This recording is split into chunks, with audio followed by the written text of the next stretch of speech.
right? After our rise, I mean, think of Prado, flat down. Like you see COVID time, everywhere, like all markets, that was one of the biggest Denry segment song. Everybody wanted that song. If you ask me, I don't think it's just a promoter thing. I think now there is a little bit of an atmosphere like you have to be connected to someone somewhere for either you're being managed by somebody there, I'm not going to mention names, or supported by someone there, or have some connection with someone on top there for you to get there. All right, tonight on Grown Folks Only podcast, we're going to talk about something Caribbean as the sea, the sun, and the Caribbean breeze. Of course, we're talking about Carnival. It is the season with roots in African traditions coming deep from slavery. Tonight, I'm surrounded by a star-studded panel, and little me, who is not an influencer, I have a lot to learn tonight. We are professional producers, DJs, long-time artists, and current artists. Let's get into it. How did we go from gathering garments and celebrating traditions to a multi-million-dollar industry dominated by certain bigger islands? Today we're talking from a St. Lucian perspective. First question.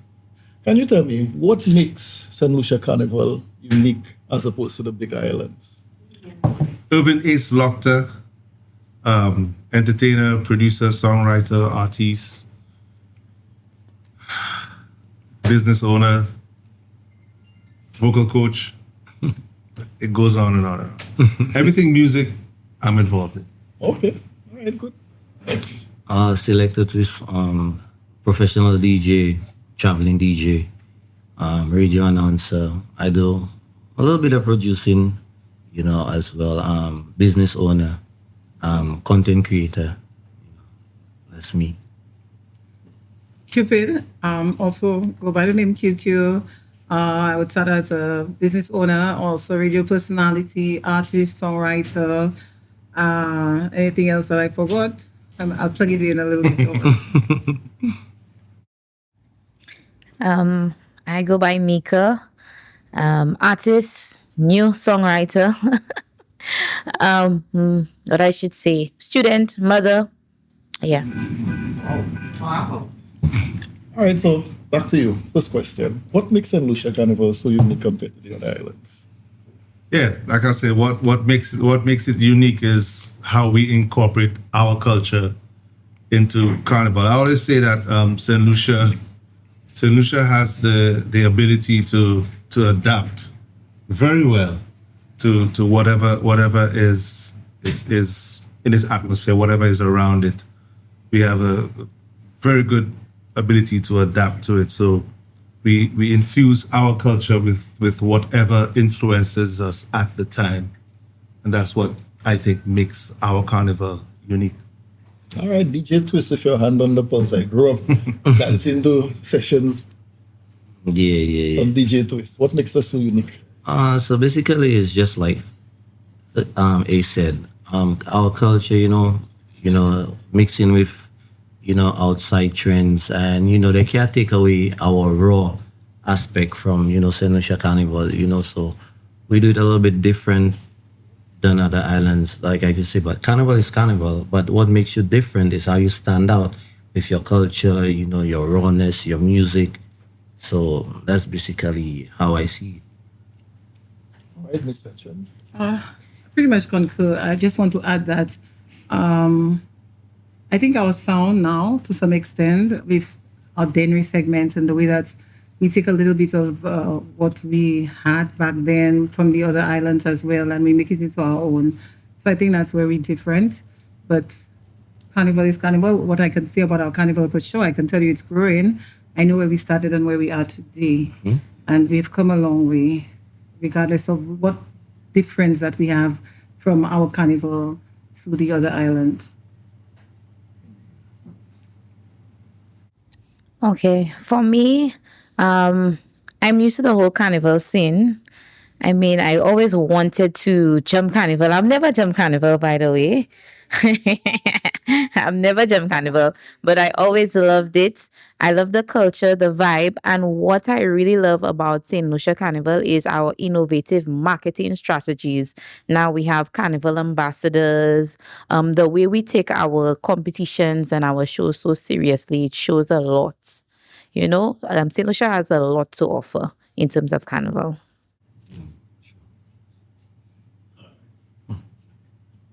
We have a couple of locals on there. They talk about the carnival yet.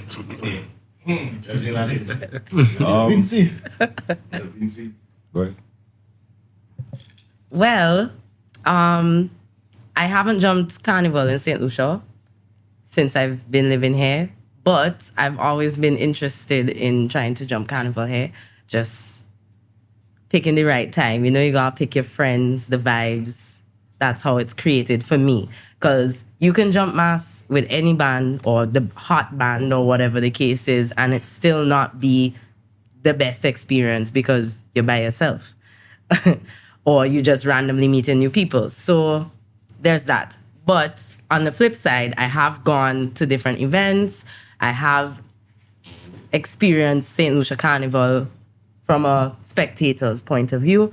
And based on all the other carnivals that I have experienced, as well as St. Lucia, I would say that there are a lot of differences in terms of how you guys market your carnival. That is top tier.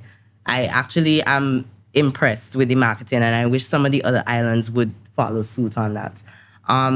In terms of some of the private parties, I would say,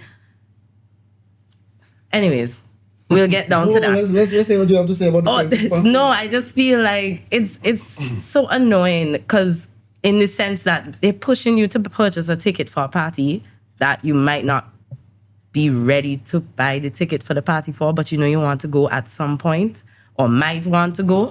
But then they launch the tickets. That's the marketing.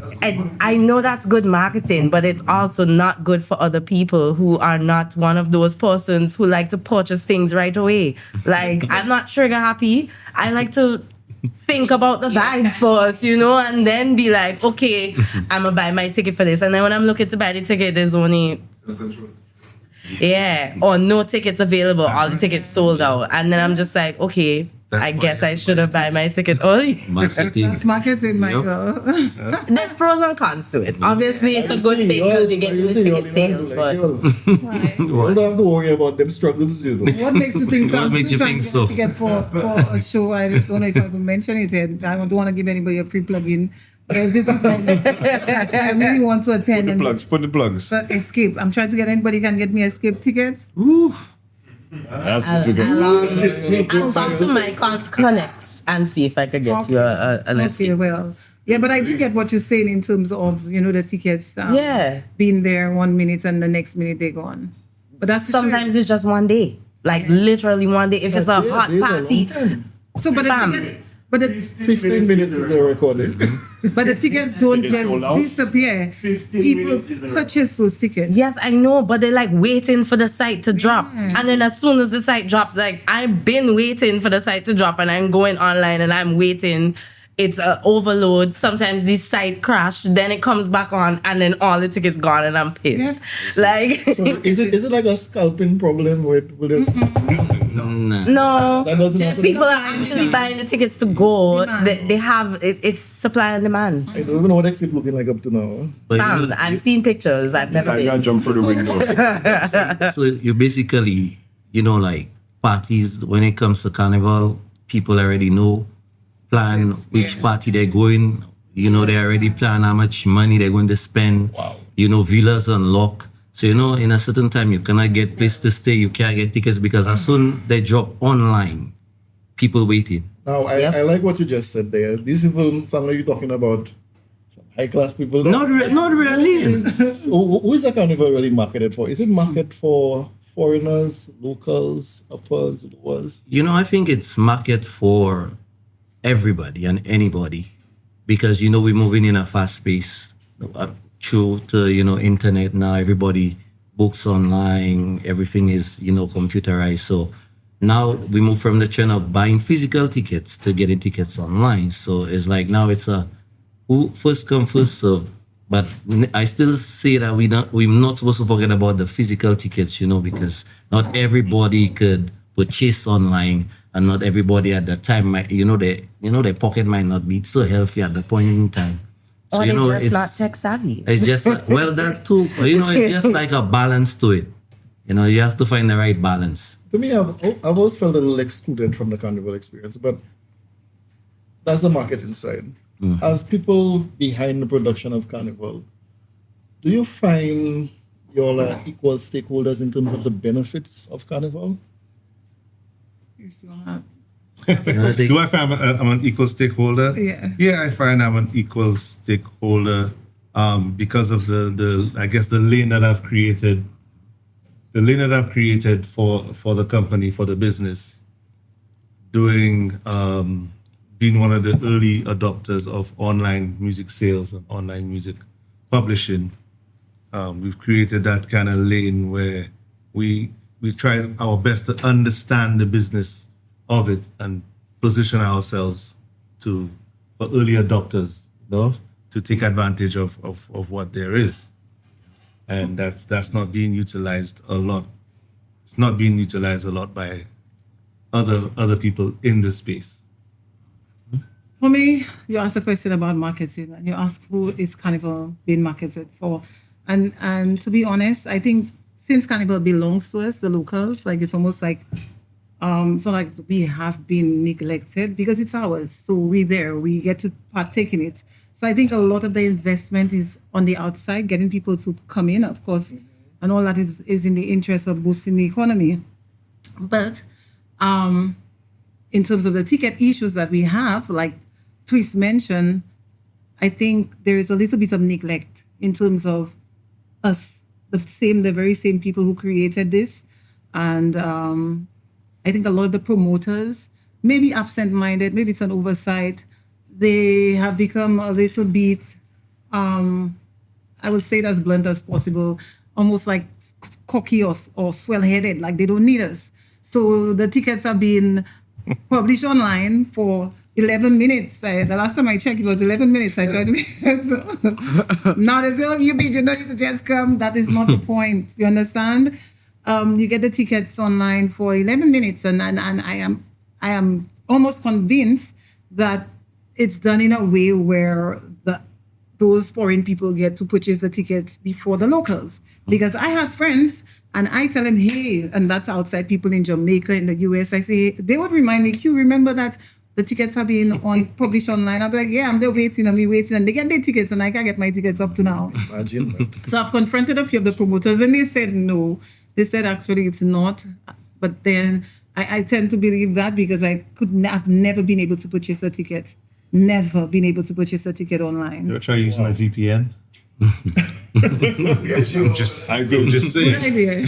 Now, one of the reasons why I say I feel like it's marketed to foreigners. I remember when I just started working, I'm making my little $1,000 a month, and I see the price. Why are you laughing at me? I make my little $1,000 a month. Yeah, and I see how much it was 10 years ago, 15, 20 years ago to participate in a carnival back in the tournaments. Yeah. What was the price? I'm not even sure, to be honest. I mean, back then you could get a costume like what? Say 600, 700, 800. VIP probably around that range, Okay. I could differ with that, Coming from what people would call back in the day carnival, baby. I jumped carnival from like 6, 7 years old. Kiddies carnival all the way up. And I've jumped Trinidad, I've jumped Notting Hill, I've jumped a few other places. And I remember back in the late 90s, early 2000s, I could spend $500-600 EC dollars. Go to Trinidad with tickets, my flight, spend maybe another $200-300 EC dollars, get a costume. Gas was cheap. I've seen over the years how inflation has caused it, but then as QPid was saying is that the arrogance that has happened some places has caused people to just believe that they can charge $3,000 for a carnival costume. Yeah, because people are paying for it. Another thing too. Hold on. In Trinidad back in the day, even when it wasn't digital, they had ticket hubs that you could go and purchase all the tickets. So they sold all the tickets for all the fets. Nice. So you could choose your Hatters, your Girl Power, Syllabia, all those different things. You could just go to a one spot. Now here, I think we have to adopt it because now you still have to hopscotch all over the place to get it. Why not just have one digital site that you could just... There is. In fact, event tribute, was it tribute? Four circles. Yeah. For circles. But Short the tickets are circles not and some- released at the same, Same time. time. No. It's not a package. So if you want tickets for that, you have to wait for them to release the tickets. And that promoter would release at a release, have the release date. So everybody have the release date. But what I think he's talking about is like a package. So if you want to buy a ticket for that place, you spend your $1,000 and you get your ticket. So can you not not pre-order your tickets? No, you can't. For a lot of the events, you can't. You have to wait for the release date. Me? Yeah. Like cheap. She's saying she wants to be treated like a regular person. Okay? That's true. She can get her tickets for free if she really wanted to. She doesn't have to go online. And she's specifically trying to draw out the point that she wants to be like a regular person No, I'm just- and to show the experience that regular people are actually having.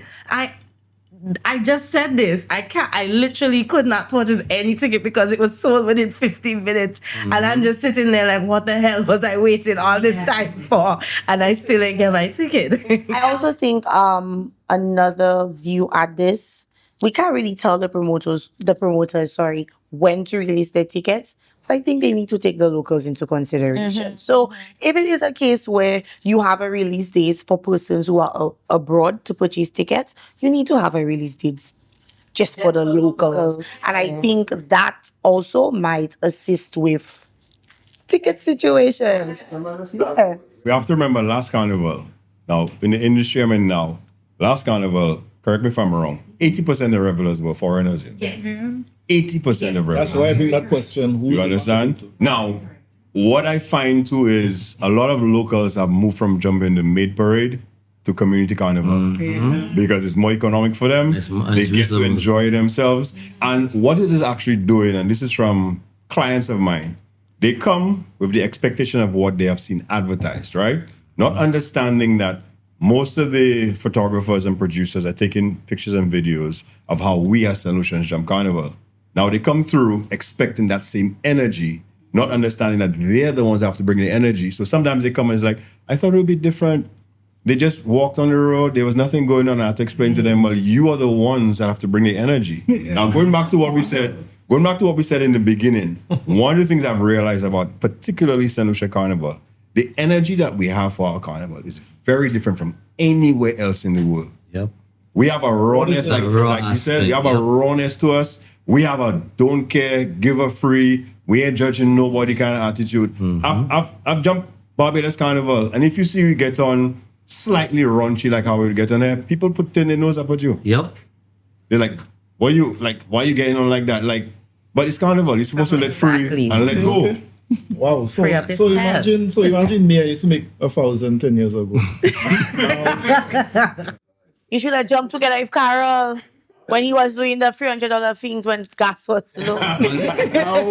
Now I'm making my little free five. I feel like I arrived, boy. Money big. I want to take my girl to carnival. She tell me, yeah, where we going? I say, baby, which fete we going to? She tell me whichever one you want to go to. And I go online and I see some of these ticket prices. And I'm like, how these people going to all these fetes?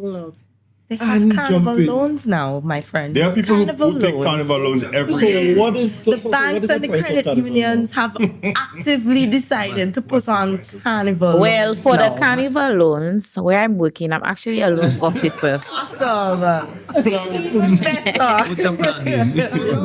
So I'm a loans officer, and for the first time, our credit union is putting on a carnival loan.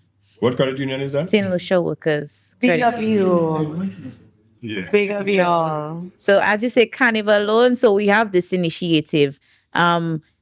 People tend to think that the carnival loan is basically just to jump up carnival, but you can use the carnival loan to make money for yourself. So like you purchase drinks, use it as an investment as well. You can be a producer instead of a consumer. Yes, you can. Yes, you can. What's the range for carnival loans? Well, like I said, it's new. It's a new product that we placed because we saw the need for people for the carnival loan. It's running.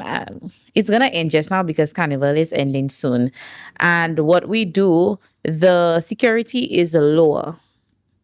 So you get a chance to, but there's a maximum to $5,000. So you have enough to buy your costume, and you would have enough to, just invest.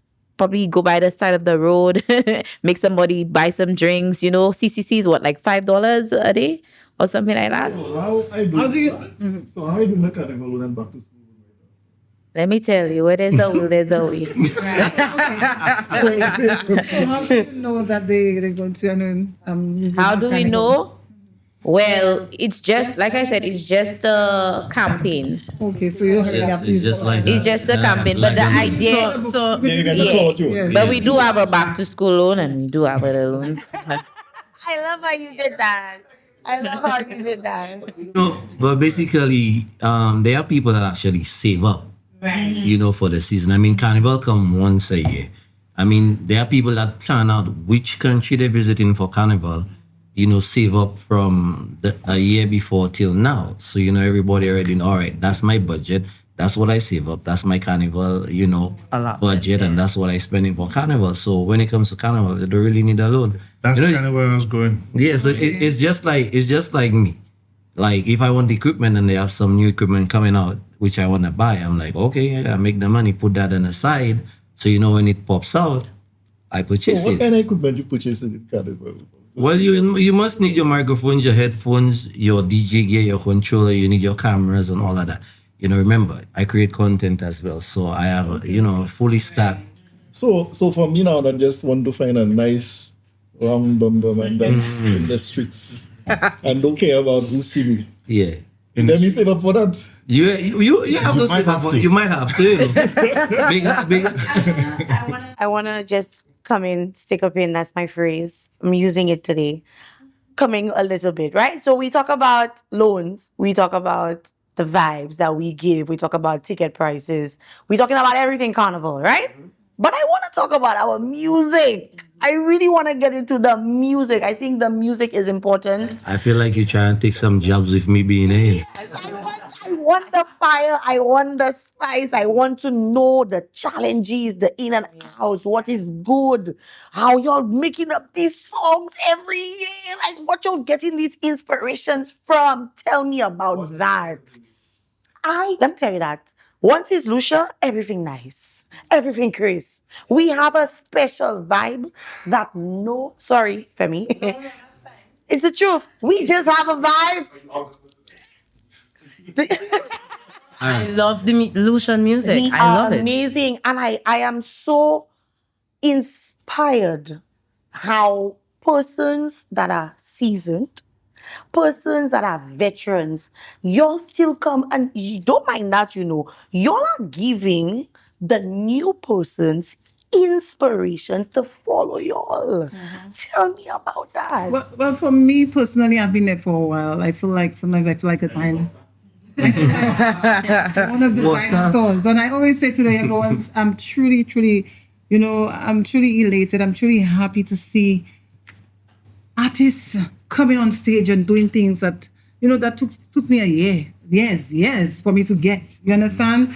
The thing about it, when I started, we basically had created that paradigm shift where it was Calypso being sung as Soca. They split it up. So we created that shift of Soca. You understand? Soca music. For me, one of the females, doing my thing. I mean, I looked at Nicole David, may she rest in peace. I remember seeing her on stage one day somewhere in Grizzly, and I was like, hey, I don't mind doing that, She was singing for a band. I was like, damn, I don't mind doing that, I always wanted to be an actor.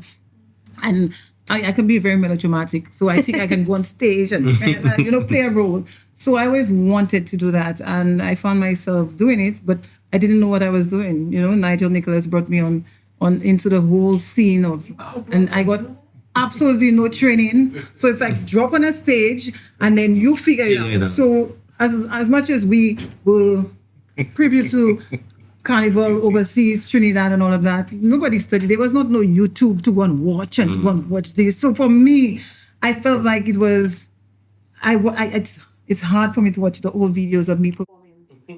So Cupid, just a question directed at you specifically. First of all, you need to tell me how to keep myself looking. Yeah. Like you, that's one. And two, what would you girl, you still have that on you going on the right? Sorry. What do you, because you just mentioned, coming into the music industry, going out and perform, and just being placed on a stage and not having that, that guidance, that mentorship, which is what I think you guys are doing right now. So big up y'all. Y'all are national stars, and people need to understand that. Y'all are beyond St. Lucia. Your music is beyond St. Lucia, and I feel like y'all don't get praises enough for that, but I can only say so much. Right? What do you recommend for somebody who is new coming in, who would have to be placed on the stage and would probably experience something similar with what you experienced? To be honest, the good thing about it is that I see a lot of new artists coming, and it's almost like I don't know where they learn it, how they learn it. You see them using the stage as if it's something they had done already. Like, it's almost like even the younger ones. I watch a few of the young artists, the soca aspect of the Junior Carnival, and these kids perform like they've been doing that for years. I'm like, where they get that? Yes.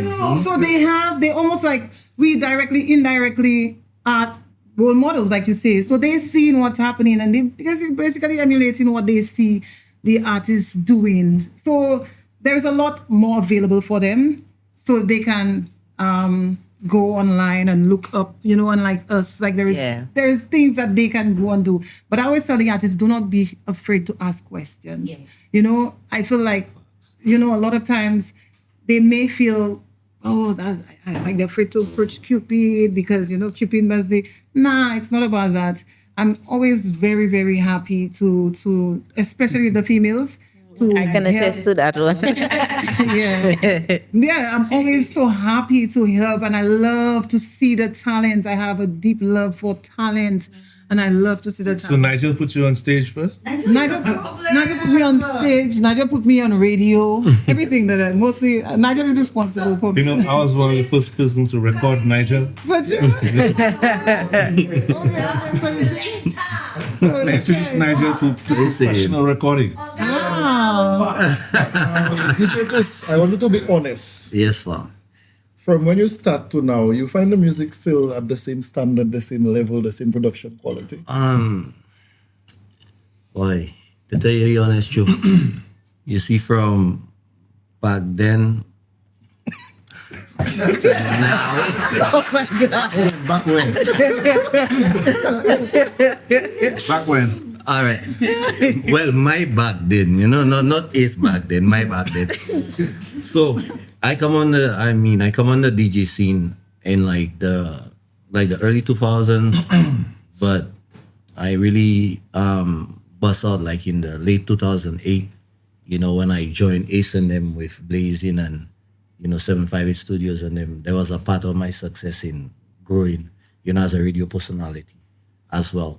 But from the music back then till the music now, it's like, you see, back then artists used to, emphasize, you get more lyrical content, you get some Thank of the you so more, much. you get some. I'm waiting for that because I hear that one praising, and to me, as somebody that can read and write, I hear some of these songs and they're not really my interest. So I will say it. So back then you get a little more rawness in the music, you get more lyrical content, used to sing in a kind of storytelling kind of vibe, before. And then, we get the new generation coming in. They're doing the thing. Give hats off to them. Some of the music is really good. Some of the music is not so good.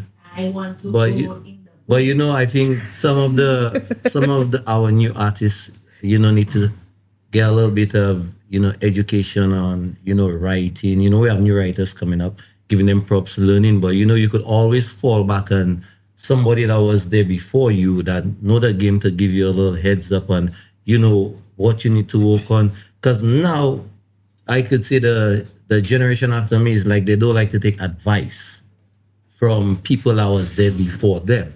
So it's like I could say for me, if I didn't used to take advice from people that was there before me, I maybe I wouldn't even be like a big selector traveling the world and doing all of this, because you have to learn from somebody.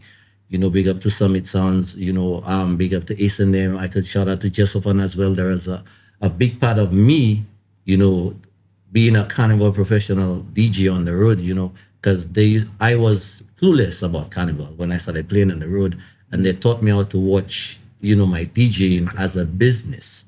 You know, when I started understanding the business aspect of being a DJ, is just all up from there. You know, but some of the DJs we have now wouldn't take the advice. I don't know why. I can't say why, but hey, I learned from taking advice. So to every young DJ out there that's coming up, you know, that want to do it, take advice. Let me just think. You mentioned something that was very significant, at least to me listening, right? And is that you grew up by taking advice from a generation before. Now, you had that ability, or you had that exposure. I'm not talking about you specifically, but would you say that when you matured in your craft, that you embodied and brought persons into the industry in that same way? Did you carry on? Did you pull it forward? Did you pay it forward? When I say you, I'm not talking about you specific. I think the issue that we may have is the gaps that exist because we don't know how to pay it forward. Yes. So me being a DJ, they have DJs I have brought forward. They have DJs I have brought to the main stage instead of me working, bringing them to, you know, get the experience in what I do. But, you know, there are some DJs now that, you know, they don't take advice. If you give them advice, they look at it like, who's you? Like, who's you to tell me? You know, so it's not basically like me. Back then I was hungry. So I would go to anybody I know that better than me and ask questions. I would go and stand up by somebody the whole night and watch them DJ and, you know, learn from them, but take what the advice they give me and whatever training I learn from them and make it into my own. It's not like I trying to be like them or following their suit, but take the advice and turn it into my own. It's interesting that you say exactly that, because I have had arguments with my elders about that very thing, telling them that they were the ones that went to Jamaica, Trinidad, and recorded all these hit songs back in the day. But we never learned anything from them, right? Facts. So there was a gap. There was a period where there was a gap, where the quality of the music, the writing, everything just dipped. And then I was fortunate. I've been very fortunate in my career. I've learned from a guy who went to Berkeley School of Music, and he taught me everything he knew. That's right, Courtney Taylor. He taught me everything that he knew. And we started a company called High School Productions, and that's how we met Nigel Nicholas and the whole crew. And he introduced the business side of it. So just besides all of the techniques in music production and all that, he introduced the business side of it. And I had to learn it that way without getting the advice from my elders. And I could say, fortunately, we managed to help take the music to a very industry standard in a very quick time. So, coming from you, man with the golden voice, because I have heard you sing, right? Yes. I have it for all of y'all tonight. All of you. I come into you. I come into you. What has been some of your challenges in the music industry, given that you are a songwriter, a producer, and you are a vocalist as well? The main challenge in the music industry in St. Lucia is the lack of respect for intellectual property. Facts. And I always say that. I always compare the concessions that a musician gets to the concessions that, a taxi driver gets. Right? A taxi driver will get concessions before they start doing taxi driving. Yeah. Right? And the musician would have to literally prove that their model works before they can get concessions. And I know you want to speak on your challenges, but And taxi driver does not necessarily hire as many people as one successful musician. Yep. So we have the ability to feed other families, multiple families, doctors, nutritionists, writers, photographers, videographers, right? Dancers, musicians, just from one successful musician, right? That's GDP growth. That's how I see it. And there is no business, no company, no government that can operate without intellectual property, right? And we don't get that kind of respect. So you find you would listen to commercials on the radio, and anything would pass for a commercial. Yep. They would take other people's music, steal other people's concepts, and use that to their benefit, But and not isn't compensate. that what Echo's supposed to be? No, No? no. I'll mention it. I'm very shocked. No, Echo collects money on your behalf. Royalties. Royalties, yes. So- But if they collect, don't they enforce or look out for misuse of intellectual property? No. You have to bring it up. You have to bring it up. Listen, last year, early February actually, no, late February I would say, because it was immediately after, what do you call that, independence. Was it last year or the year before? Whatever. After independence, when a certain artist, well, Ricky T performed in Canada. I think that was last year, independence. And a few days afterwards, I got a letter from my music online platform that the song that he performed belongs to Warner Music. Right? Well, Yeah. I got a letter that said that the song belongs to Warner Music. And if I don't prove that I produced the song, I have ownership of the song, then Warner Music will continue getting the royalties. Right? Echo couldn't do anything. So tell me about the song in particular.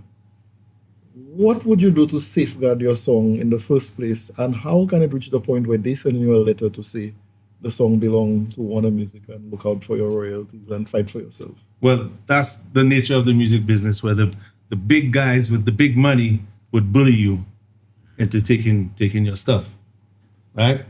You have to now understand that you have to know the business and document everything, register everything properly, make sure that it's registered properly, and keep all your records. Because if you don't do that, they will find a way to prove that it doesn't belong to you. And I had a fight. I had a long fight. Even I checked the lawyer, and the lawyer asked the question, "What's that song worth to you?" Right? And that was supposed to mean, if it's worth that much to you, then you'll pay that much to fight the case. I was fortunate again in remembering there's ChatGPT, and and I asked for advice, and it made sense to me. And the next challenge I had was getting the records from the authorities that says the song was created in 2007. A third party witness to say you created the song. Yeah. There was no website. I even called Nigel about it. There was no website in St. Lucia that confirmed that the song was created in 2007. So I had to go to Trinidad, fortunately, because we used the same rhythm, and we recorded other artists there, Marshall, Bungie, Fayan, to show that rhythm existed in 2007, right? And then we fortunately won international Soca awards, so we have the trophies to show, and that website still existed. Got that, got pictures of this, got pictures of that, got letters from here, got letters from there. And ChatGPT helped me write a brilliant lawyer's letter. Big up ChatGPT. I agree. Sent all the evidence to them, and basically included that this fight that we're going through now is causing me great emotional distress. And and they cannot show me any signature of anybody involved in this song from their end. That's true. Right? Because we never did any deal with anybody. The song was stolen by a third party and sold to Well, one. that's crazy. And that can happen. I don't want to take away from our princess. I want her to share with us. Tell me about how long have you been doing music now? Um, a long time. A long time? Yeah. Yeah. What inspired you and how is your journey going? Okay. American Idol. Mm-hmm. There was a year Fantasia one. And I was like, I can do that. And I think from that point, I think I was in primary school. And I think that was the first time my grade 6 teacher realized that I could have sung. And then graduation, I was on there at Compre. I went to Castries Comprehensive. So at Compre, I sang a lot, sang at assembly. I represented the school at some point. A level, I went to A level. That's where the real professional thing started, where I met up with this not young man, but Hubert Cox. He had a band called Impact. And I was in my final year at A level. And my mom's friend told me that, well, since you like to sing, he needs a vocalist. Now, I did not know anything about singing in hotels. So I think about in 2016, 17, about there, I started going to hotels. I went to Coconut Bay. I did Rendezvous. I did that time there at St. James. What's that hotel in the Shasney Hotel? What's that hotel there? Chesney, Jade Mountain. No, in Rodney Bay. Coco Palm every Saturday. So that was the thing. And that's why I tell people I strive on versatility. Because I believe I can do more than one genre. So if you realize I did Calypso, have you all seen my Calypso clips? People say I like to sing with soul, and that's just me. I like to sing with my heart so that people could feel it. Some people tell me sometimes they get goosebumps because I put so much emotion into my performances. So I like to think that me just popping up on stage and people saying like, hey, how that girl like that? But they don't know it's been years of experience in the hotels and so forth that has contributed to me giving a performance on stage. In terms of challenges, I'm going to reach right back to that. I did not know anything about soca here in St. Lucia. Like I said, I'm a virgin when it comes to jumping up carnival. I'm hoping to lose that on the road this year. Island Tribe is going to take it. And one thing I admired about them, they reached out to me. They saw the potential and they reached out. There are a lot of big bands. They don't see that in the upcoming artists. And that's what I big up Island Tribe for, because I don't have much followers. People are just getting to know who Mica is. Some people are still surprised saying, "Oh, you look so tall on stage and big on stage, and you're 6'11" in person, and you're 6'11" in person." But it has been challenging. Calypso has been challenging. I can remember for quarterfinals, I had an anxiety attack. Why? Because sister had to learn her song 2 weeks. And we know Calypso have 3 verses, 10 lines, or 10 to 12 lines each verse. And big up to Nadesh Charles, who is my mentor. I'm going out of home. Do that. So when you're saying the youth not taking advice, I can be stubborn, but I listen because I want to show a difference in my performance. I feel like my Calypso is unique. If you all listen to the song, it's not like traditional Calypso. I tend to think that I put a little, Mica. Once you hear the music, the melodies is structured by Miss Charles and myself. Give us a sample. I want the fire tonight. I'm ready for you tonight. Give us the sample. I want to hear what the song she just woke up. Okay. Look at old man Joe sitting by the corner store. Once was the top for man, now he's got nothing more. When the factory closed down, he's over broken too. No more pension money, and his mortgage past due. Now people passing by and turn away their face. We're treating this human as a total disgrace. Ojo was a husband, a father with a dream. Wanted to send his daughter to the top of the stream. His clothes are dirty and ragged, his pride on the floor. Let's dig deep in our hearts to reopen lost door. Don't walk by so quickly. Stop to lend a hand. This could happen to anyone in this wicked land. We are destitute, destitute at heart. We're bankrupt hearts and our love currency's lost. Empathy we lack, we act evil despite the cost.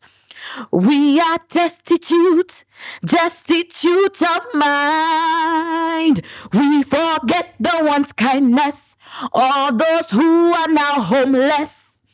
Eat food at the wake of the man who begged endless. We are destitute, visually destitute. We're blind to the new souls who appear on the street. Use imaginary blinds to the helpless we meet. We are destitute. We are surely destitute. Let's give a helping hand to let them find a way. Be the light of hope that starts a brighter day. Boy. Destitute.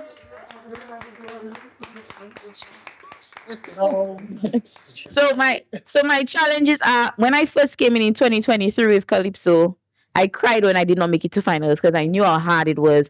And then I came to think, Mica don't have a name. Nobody does. Who would come and play finals for Mica? But I didn't give up. I came back in 2024, went to finals.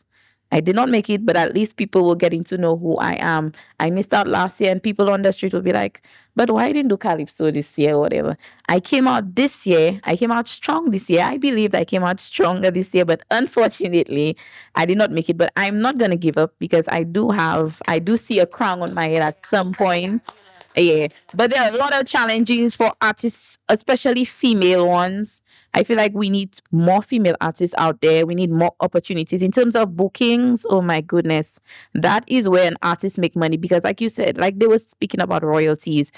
I had to find out and learn things about Echo. I did not know that I'm as an artist would not be getting anything unless it's like a performance fee because I'm not a composer, I am not a writer, I'm not a producer. But this year, your girl has been formulating melodies, and because of, I guess, the lessons and whatever from Nadish Charles, I was able to formulate Step Out Girl, wind your waistline slowly, hey, turn around, touch the floor now gently, hey, shake it, make your back then break it, all eyes on you, don't fake it. Bad girl, show them how you roll. That's the lyrical content Jason was missing. Yes, yeah.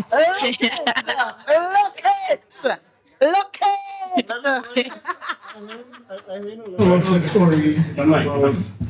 I know the story about struggle and overcoming and thing, but I'm not hearing about any support from the local institutions, government or otherwise. Is it still where the artists and producers have to carry? Yes, we do. We have to carry. The only thing is, Yi has been a big help in terms of this year, in terms of getting the monies to produce the music and so forth. So any upcoming artist or any artist that is there, you can go to Youth Economy Agency. So they assist with grants for small businesses and so forth. And I'm as an artist, I did go to them and I did get assistance, and they've been excellent. I was able to produce the 2 songs for this year's Soca, but the challenge is still because the amount of money is still not enough. Because I'm a female, I need to do hair, I need to do this. I cannot come on the stage. You know Lucians already. So there's all that, and sponsorship and getting bookings is really hard. It is really hard. You see the same faces all the time. No fight down to the same faces. Yeah. But give the upcoming ones an opportunity. You see, like Island Tribe saw me and I don't have much followers on Instagram. I'm just trying to create content and bring out my name. Again, it's consistency. I'm trying to be consistent. I'm a full-time mom. You all know my job. My job not easy. and I do go to school, but because of Carnival, I just gave school a break. So you is gonna see me in September. So there's so many things, so many challenges that I have to face and overcome, especially anxiety. Anxiety is a big one for me. And I feel like probably that's part of the reason why God did not allow me to be in all 3 finals, because I made it to all 3 semifinals.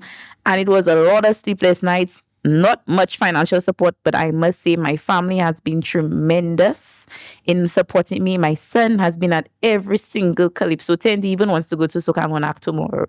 So I'm being reminded every time, Mommy, Soca Monarch tomorrow. So I'm very grateful for the opportunities that I've presented. I QPid, I met QPid along that journey. I met so many inspirational artists. I worked with Imran last year. Imran and I, with the I Am Soca, that was a big hit last year. In terms of recording, majority of the backups are mine. So if anybody wants backups, I'm just throwing it out there. I'm just throwing it out there. And I feel like we should push our female artists because we do have the lyrical content. We do bring the vibe. We bring everything. We are just as good. Anything you could do, I could do better. I could do anything better than you. Yeah.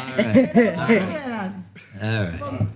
All right, let's say from Hold on 1 second. And before we go any further, I want to make sure that we introduce our newest person. All right. Our alumni, Cassius Comprehensive. That's right. Massive. Comfrey in the place. Big up Finch House. Big time. All right.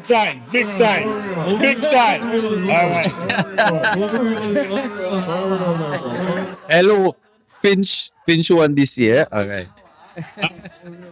All right. So now that is on the same page. Before we go to you, QPid, I want to just dip in on a little bit of what Mica was speaking about. From my vantage point, and since you're the mic, James, you're gonna start. From my vantage point, I think part of the problem that we have with our music is when it comes to Carnival specifically, that's my personal point of view.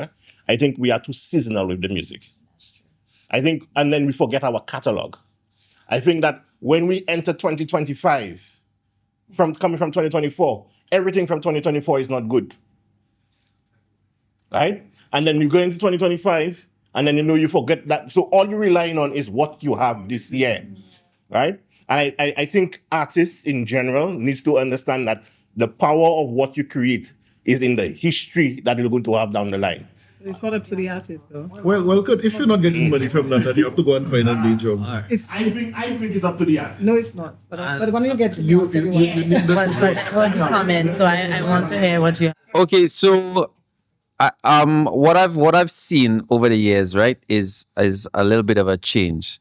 So back in like 2015, I had the privilege of going on a little tour with Sidale, which was from Labor Day. And from Labor Day, he was performing, different events. And at that time, he had that song, he had Pandemonium. Yeah. And that song was doing really well. And at the same time, Teddyson was really trying to break in as well with Ali. Now, while we're doing the tour, it's in through these different venues.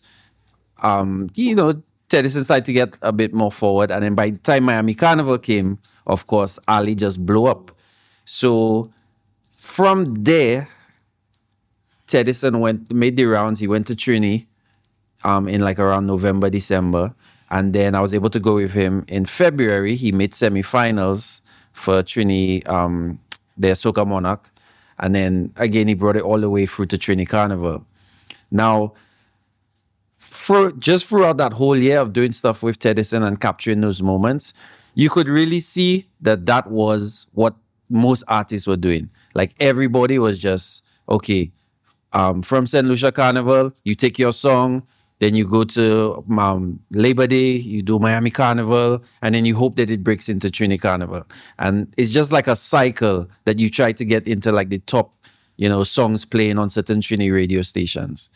But honestly, I find after COVID, it really did level the playing field. That's my opinion. I don't know, there's some experts here that might find it a little different, but I find our music, we were able to, it was a level playing field in that there was no, not much carnival. Everything was online. And then from everything being online, our music started to be seen even more. As a result of that, even before, Denry segment was doing well. I mean, early on when I entered, Ace was talking about Pressure Boom. Like, I saw Pressure Boom in a Miami Carnival once. And to see the reaction of people, like, that song was out of this world. And then even in Trini, the reaction it was getting. But you weren't really getting many more of our songs having that effect.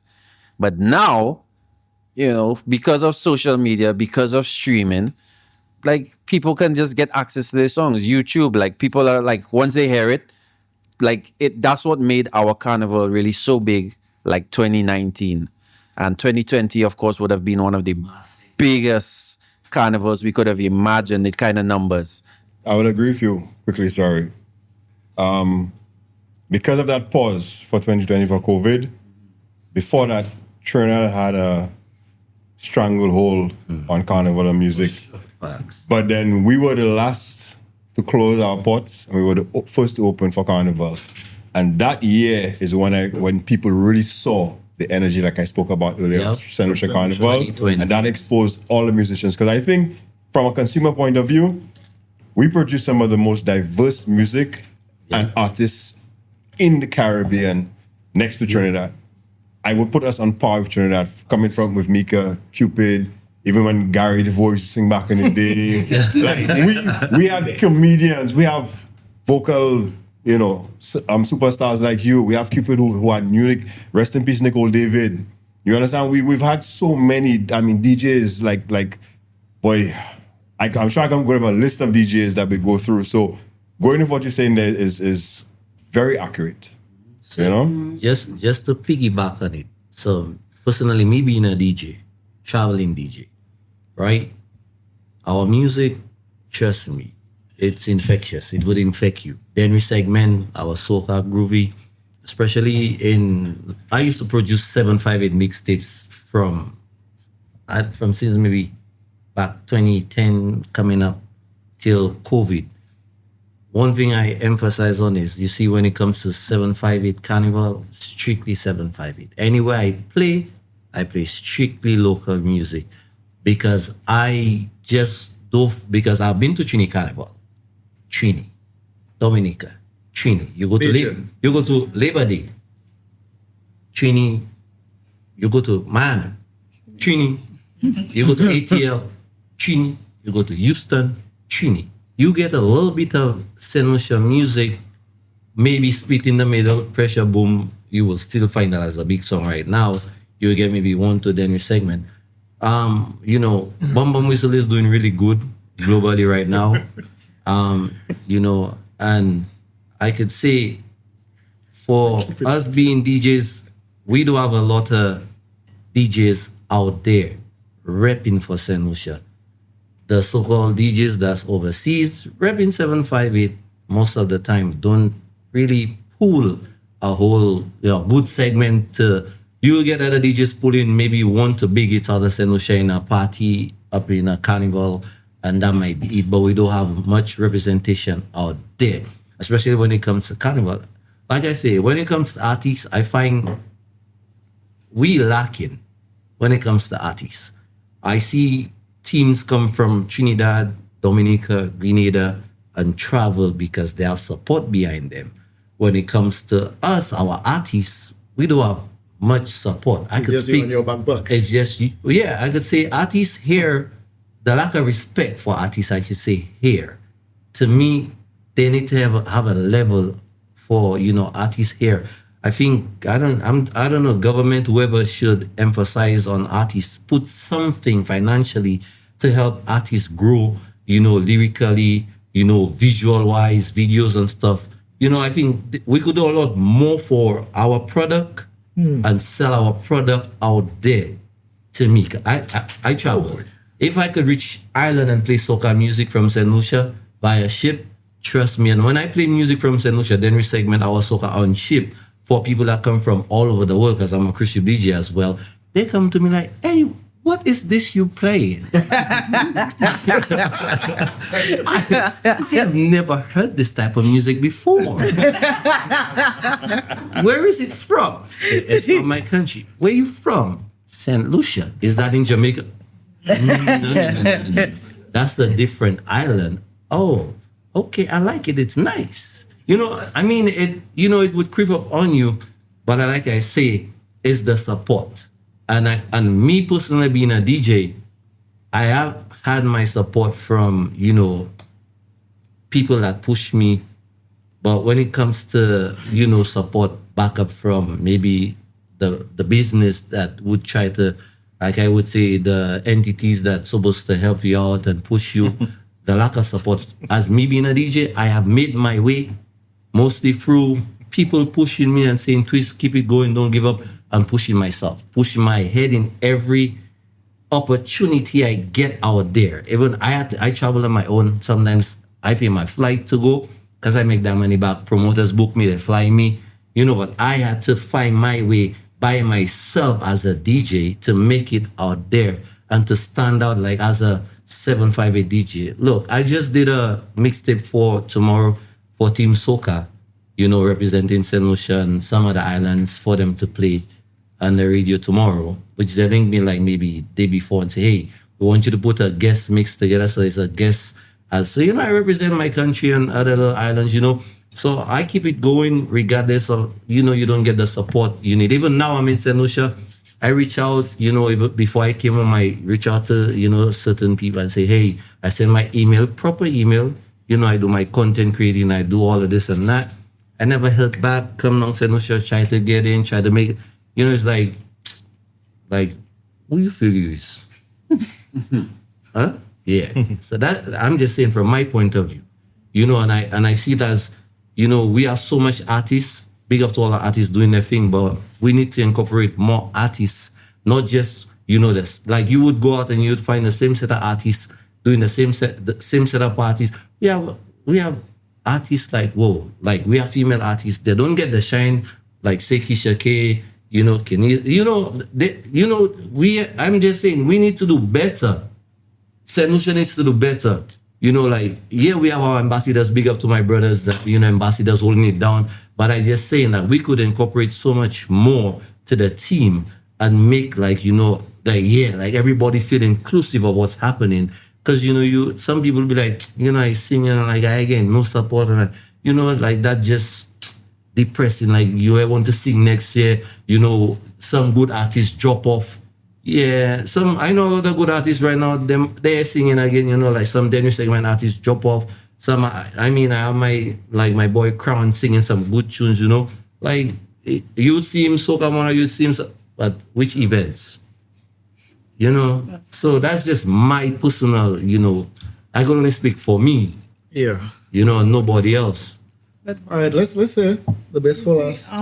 You see, I think being around for like 20 years, maybe more, but I'm just saying I've been around. So that means I've experienced quite a bit where the industry is concerned. And that's why I greatly disagree with that point, but I'll come to it.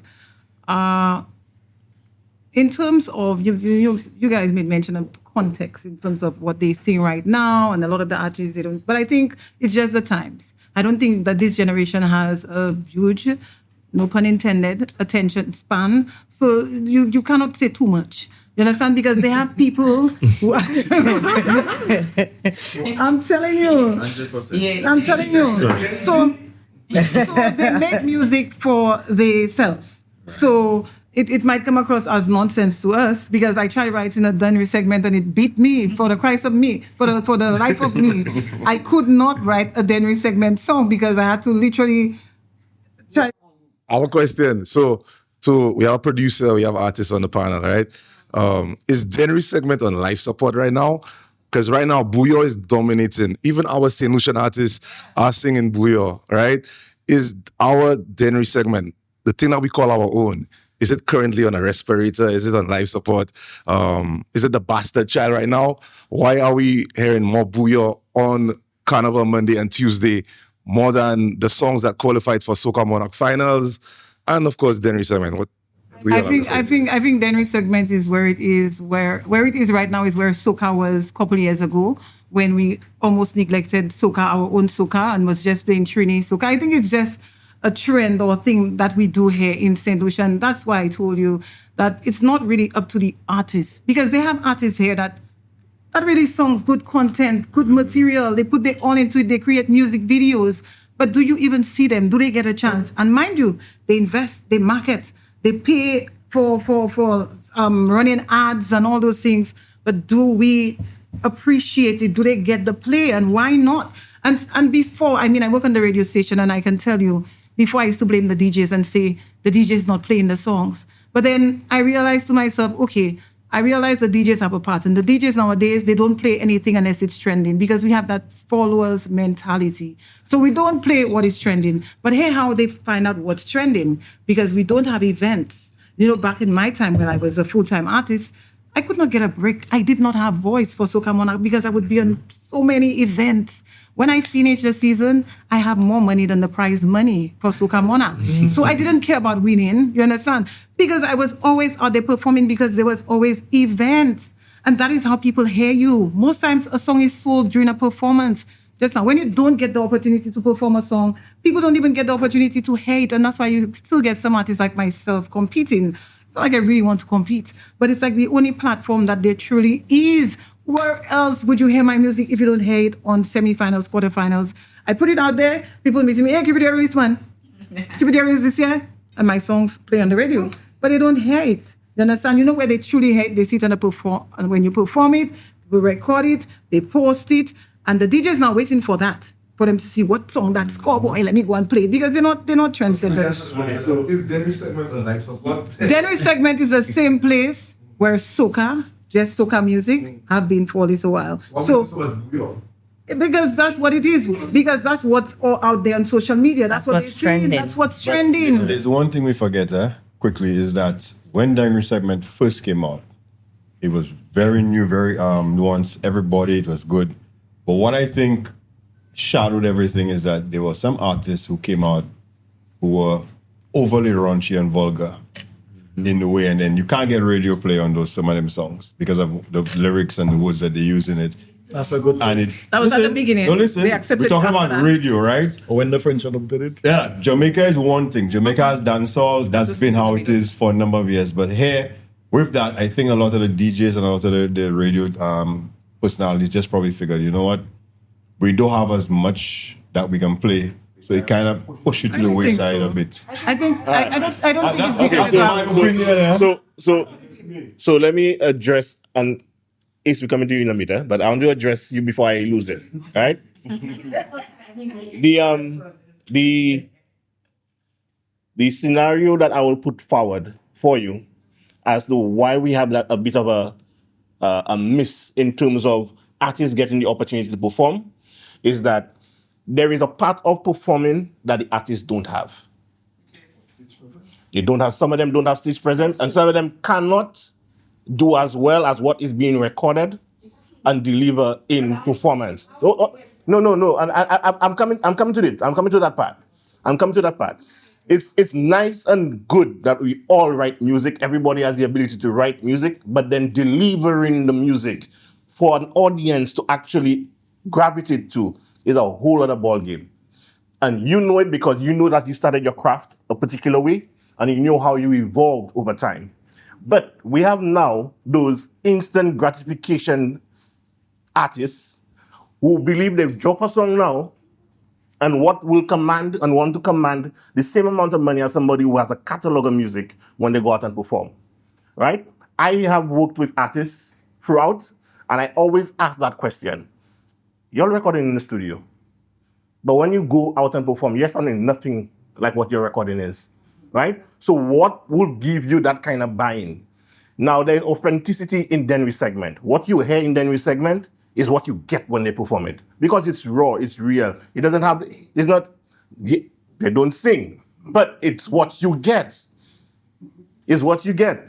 And I think that's one of the greatest challenges that we have. That we have persons who have their little bedroom studios, they're doing their little thing, they're producing good sounding music, but when you put them on the stage, you can't perform. So what do you expect a producer? And I'm not advocating for promoters, by the way, because I do agree with you that you need to have more performances for the artists.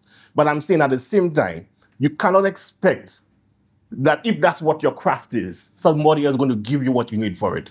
You have to make sure that you have all the parts that you need for it to grow it. That's how I see it. Okay, so let's take everything that you've said there and go back to my point.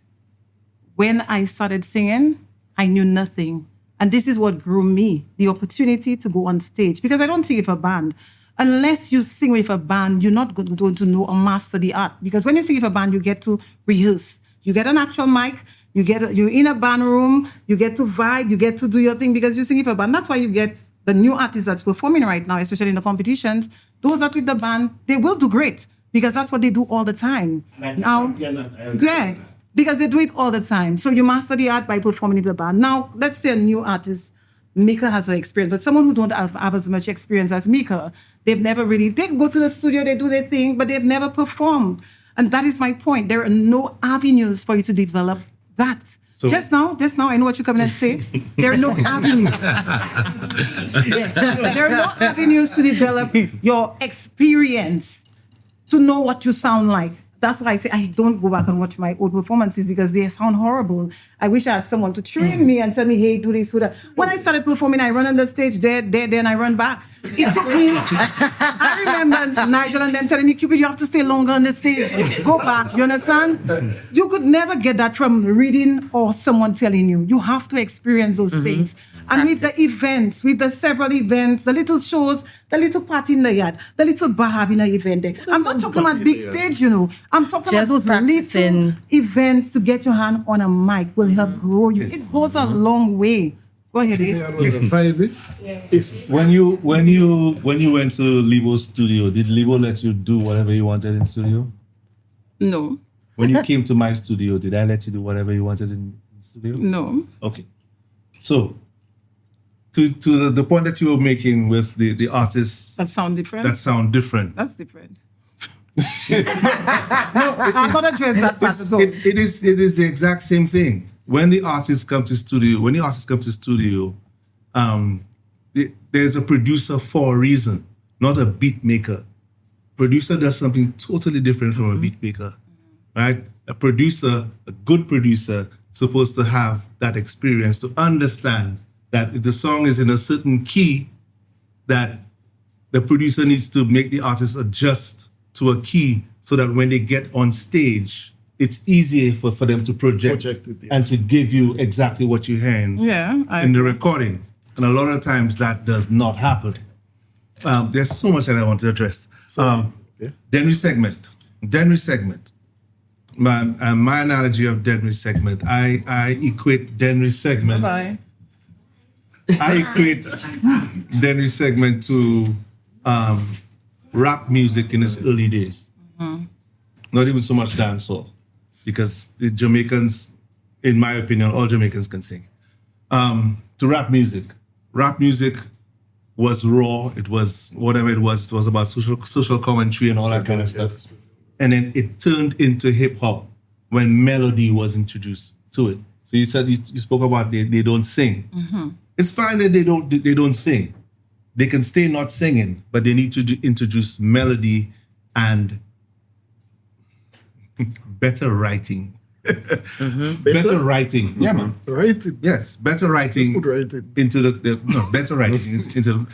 Now, wap babaloo bam the bam bam boom. What's that? Exactly, but it had melody, right? And that's why you remember it. But people might not appreciate it like that. They like it how it is. They don't know what they like. It's what you tell them. It's what you give them. Yeah. It's what you get there. Why Buyo can all ask right now? Because Buyo has. Buyo is the same thing as Denry segment. Buyo. I was wondering, was it different? Buyo has more melody than we do. That's just it. I don't think that's in the music. I hope you find someone else. What? We have a song like that as well. Yeah. We have in Denry segment. Nah. No, I'm not talking in Denry segment. I'm not talking in Denry segment. I believe I believe bouillon is trending when you go on social media. All you see is the. Yeah, I think QPid has a good point, right? Because and similar to what Twis was saying earlier, right? After our rise, I mean, think of Prado, flat down. Like you see, COVID time everywhere, like all markets. That was one of the biggest Denry segment song. Everybody wanted that song, and people couldn't even find it online. That's how much the demand for that song was, right? And yeah, that was a missed opportunity because I don't think it's not just we don't have to even look at government. Like we as a people, we as like whether it's corporate, like how much support did we give Prado to help him elevate his brand as an artist or train him because he was just thrown into international stardom. Right? Now, from what you're saying with Dominica, what I've seen from going to Carnival there and Creole Festival, Dominicans treat their artists like rock stars. Right? Yeah. Honestly. And it's just like Dominica could survive by themselves. Like, first of all, when they go and perform, they get paid properly in country. Right? When they perform at the festival, they get paid top dollar. Yeah. Exactly.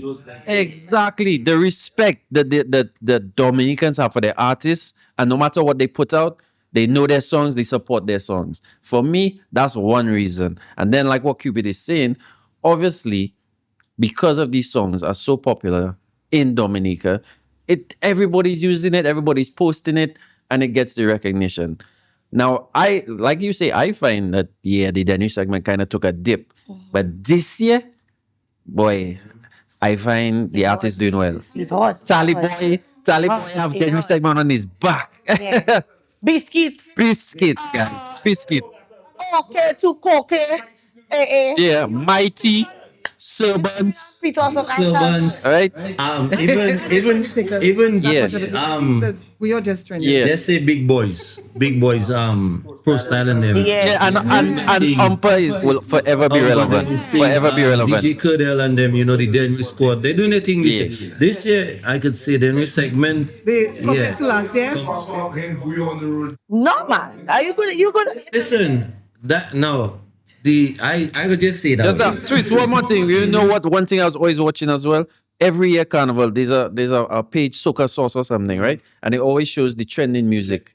And I'll always be like disappointed when you watch Saint Lucia. It's a bad thing because I seen Saint Lucia much. The only song I seen is Bumble Me. No, but this year, you're starting to see our local songs. Normally, you watch Dominica, the full 5 is Dominican songs. You watch Grenada, the full 5. But St. Lucians, we're listening to all dancehall and all other things. Yeah. You understand? No, I just say how it is from a DJ point of view. You see, when it comes to Bouillon, I big up Dominica. I have no problem with the Bouillon. We now doing Bouillon music as well. St. Lucia singing on Bouillon rhythms. Yeah. I mean, we in the Caribbean. It ain't nothing in fusing with another, Our sister island. Sister island. Nothing wrong in that. But now I just feel like when you go out, like I've been out a couple of times, like it's not like you ain't bum city and a little a little mighty, a little thing. Then after you a little one of the top tunes from maybe 5, a handful of tunes from the Lucia, in a measly bunch of bouillon. Nothing wrong in playing it, but I just saying when it comes to St. Lucia Carnival, and I always emphasize that when it comes to St. Lucia Carnival, I don't care, you could take me all back to 99 and give me a John T. Bring me to a Invader. Bring me to a Route C. Even give me a Ashanti and come down the line. Bro, we have enough music to play out in St. Lucia. Even if we like the Bouillon and we like the Trini and we like the Jab, but when you go, like I tell them, you go Dominica, you go a little Denry segment, but you go fully a Bouillon. You go Grenada, but in the thing you're testing them when it comes to a jab. You go Trini. If you hear another island, maybe get a little breather. Are we blaming our DJs on the road? Because if I put my money to come to Lucia to experience Lucia Carnival, and I get a Bouillon Dominica experience, I wouldn't say everybody have a part to play and everybody have a part to take blame in, right? For number one, when you listen to radio stations now here, you know, some, like it's carnival time, some stations might, you know, switch it up to maybe 80, 90% local, you know, everything else maybe a little 10, 20%. Most stations, you know, you listen there, you barely hearing local music on the radio. You might you go at the Henry segment, but like to say to give you a continuous day, like you just tune in and you just hearing the tunes coming up. It could be the Lap West tune, but you never know because a lot of tunes getting, you know, I should say stifle. A lot of tunes getting dropped through the cracks, and we have a lot of good music this year. But do you think like the loss of G6 has had an effect on like the quality of the music that comes out? A little, yeah, a top producer, yeah. It have a little from the audience. Somebody asked, why did the Wire song take so long to become popular, to blow out? I think it took about 3 years. Hit me the wire. Peter Soca Stars Champion 2025. I think it's because of Peter Soca Stars. Yeah. He got to perform it. Because you see, performance does a lot. But again, when it comes to DJs now, you know, like time we work in radio, we would take music and bring out music and bust out music. There have a lot of songs from St. Lucia we bust out. I bust out a lot of songs from St. Lucia on radio, right? But now they just have to wait for a song to trend to try to, you know, try and play it to what people know, right? And that's the problem. Okay, being on radio, being a radio DJ and being a DJ in a club is two different things. Absolutely different things. Like Twis was saying, with Blazing, we made sure that our DJs understood when the transition should happen for radio, and that would be totally different to when they play in the club, right? A radio DJ shares a message. That's the job of a radio, in my opinion. That's the job of a radio DJ, is to share, is to get people to understand what they're listening to, right? Yep. To send them to the clubs. So a new song would play on a radio station. You would take the risk and play a new song on a radio station as opposed to in a club. You have to be really lucky to play a new song in the club and get that response for people to request it and get it. So, for lack of a better phrase, I don't need the mic. I want to make sure I say that there. You don't think that the politics in radio music is part of the problem, meaning not government politics, but the concept that, you know, I know this artist, you know this artist, or you have to be known. That's something else. No. I think it's what's trending. It's just what the way to know what's trending. Now, you know, when you listen to radio, you would hear like more of what's trending than you would actually take a song and make it known to the public. You know, it's like before, we used to play, like when a song come out, we had our, you know, new music segment where we only play new music. So you take your time to let it play so people that actually listen and like catch the vibe, and like you would like say, okay, this is, you know, Nigel Nicholas and the rhythm, new song right now, feel the vibe, you know, it's brand new, let's see, you know, so it's you as a DJ to actually sell a song. So basically what you're saying is, correct me if I'm wrong, is that before DJs used to make the trends. Correct. And now they're waiting for the trends to be made. Yep. Here's an example. We all know this song. Got me off the warrior, put the arms right around you. That song only used to play in St. Lucia. Yep. Really? Yep. Kid you not. Only in St. Lucia. Right? Only. Yep. Did not play in Jamaica. At all. Played only in St. Lucia. Right? I took that song, I got a female artist, and I did a remix. Why? Shani. Oh, you're Shani, right? A St. Lucian DJ who works in Connecticut came to St. Lucia, heard the song on Blazing, came to the studio and said, I want that song, the female version. He wants that song. Went back to Connecticut, and he played the songs side by side in Connecticut. It got picked up by Hot 97, and the dude got signed. Got signed to a record deal because of that song. Right? He was surprised. He was so surprised that, similarly or simultaneously, the girl got a call from Universal Records in France. Right? And she got signed to a publishing deal. Right? Because of that, Egyptian gave her a feature, or he featured on one of her songs that we wrote for her, free of charge, for that reason, because she helped him boost his career. So, yep, that's the one he used to play for real. And it's all because of the radio. Wow. And no politics involved. No politics involved. Yeah. The guys enjoyed what they were hearing. They had an opportunity. St. Lucians liked the song, the Egyptian song, and then they got an opportunity to do an A/B with the male and female. So let me put on my tin hat. Does payola exist? Yeah, that's what Yes, I it was coming does. to. But it's not as before, because now everybody waiting for something to trend. Like the DJs, they have no power, and they don't have much power because they're just waiting for what's trending to play. Now back then, the DJs were the ones busting the songs. So if you have DJs busting the songs, you find artists going after the DJs to bust their songs. So that's where the payola was bigger back then. And people used to. So hold on. Nah. No money. So because of that record deal, that publishing deal for Shani, we went to an actual meeting in Houston, right?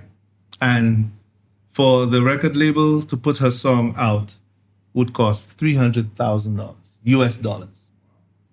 That's payola. Right? That is payola. Yes. Not what we do now. Right? Wow. Yes.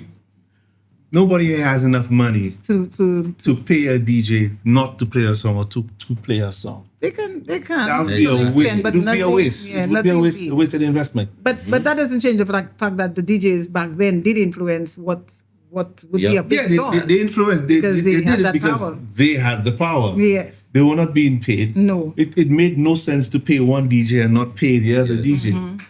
It made no sense. You wouldn't have enough power. One DJ would not have had enough power to influence everybody else. Now you know what I think is the difference with back then and now. We have so many DJs, just like the artists. And if you ask me, We have no, we have button pressers. We have people that could press a button and play a song. I used to get on them jokes. All right. My headphones. I'm a DJ. You cannot tell me I'm not a DJ. press a buttoners. Yeah, GGs. That the value, they have devalued themselves because they have so many of them willing to do it for nothing. So they're willing to do it for nothing. They don't know how to do it properly. That's another So, podcast. pardon?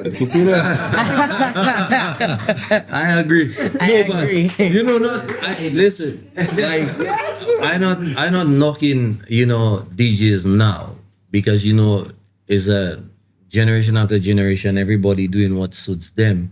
But I'm just saying, as a DJ, when you understand the business of it, the business side of being a DJ, then you would see a different perspective.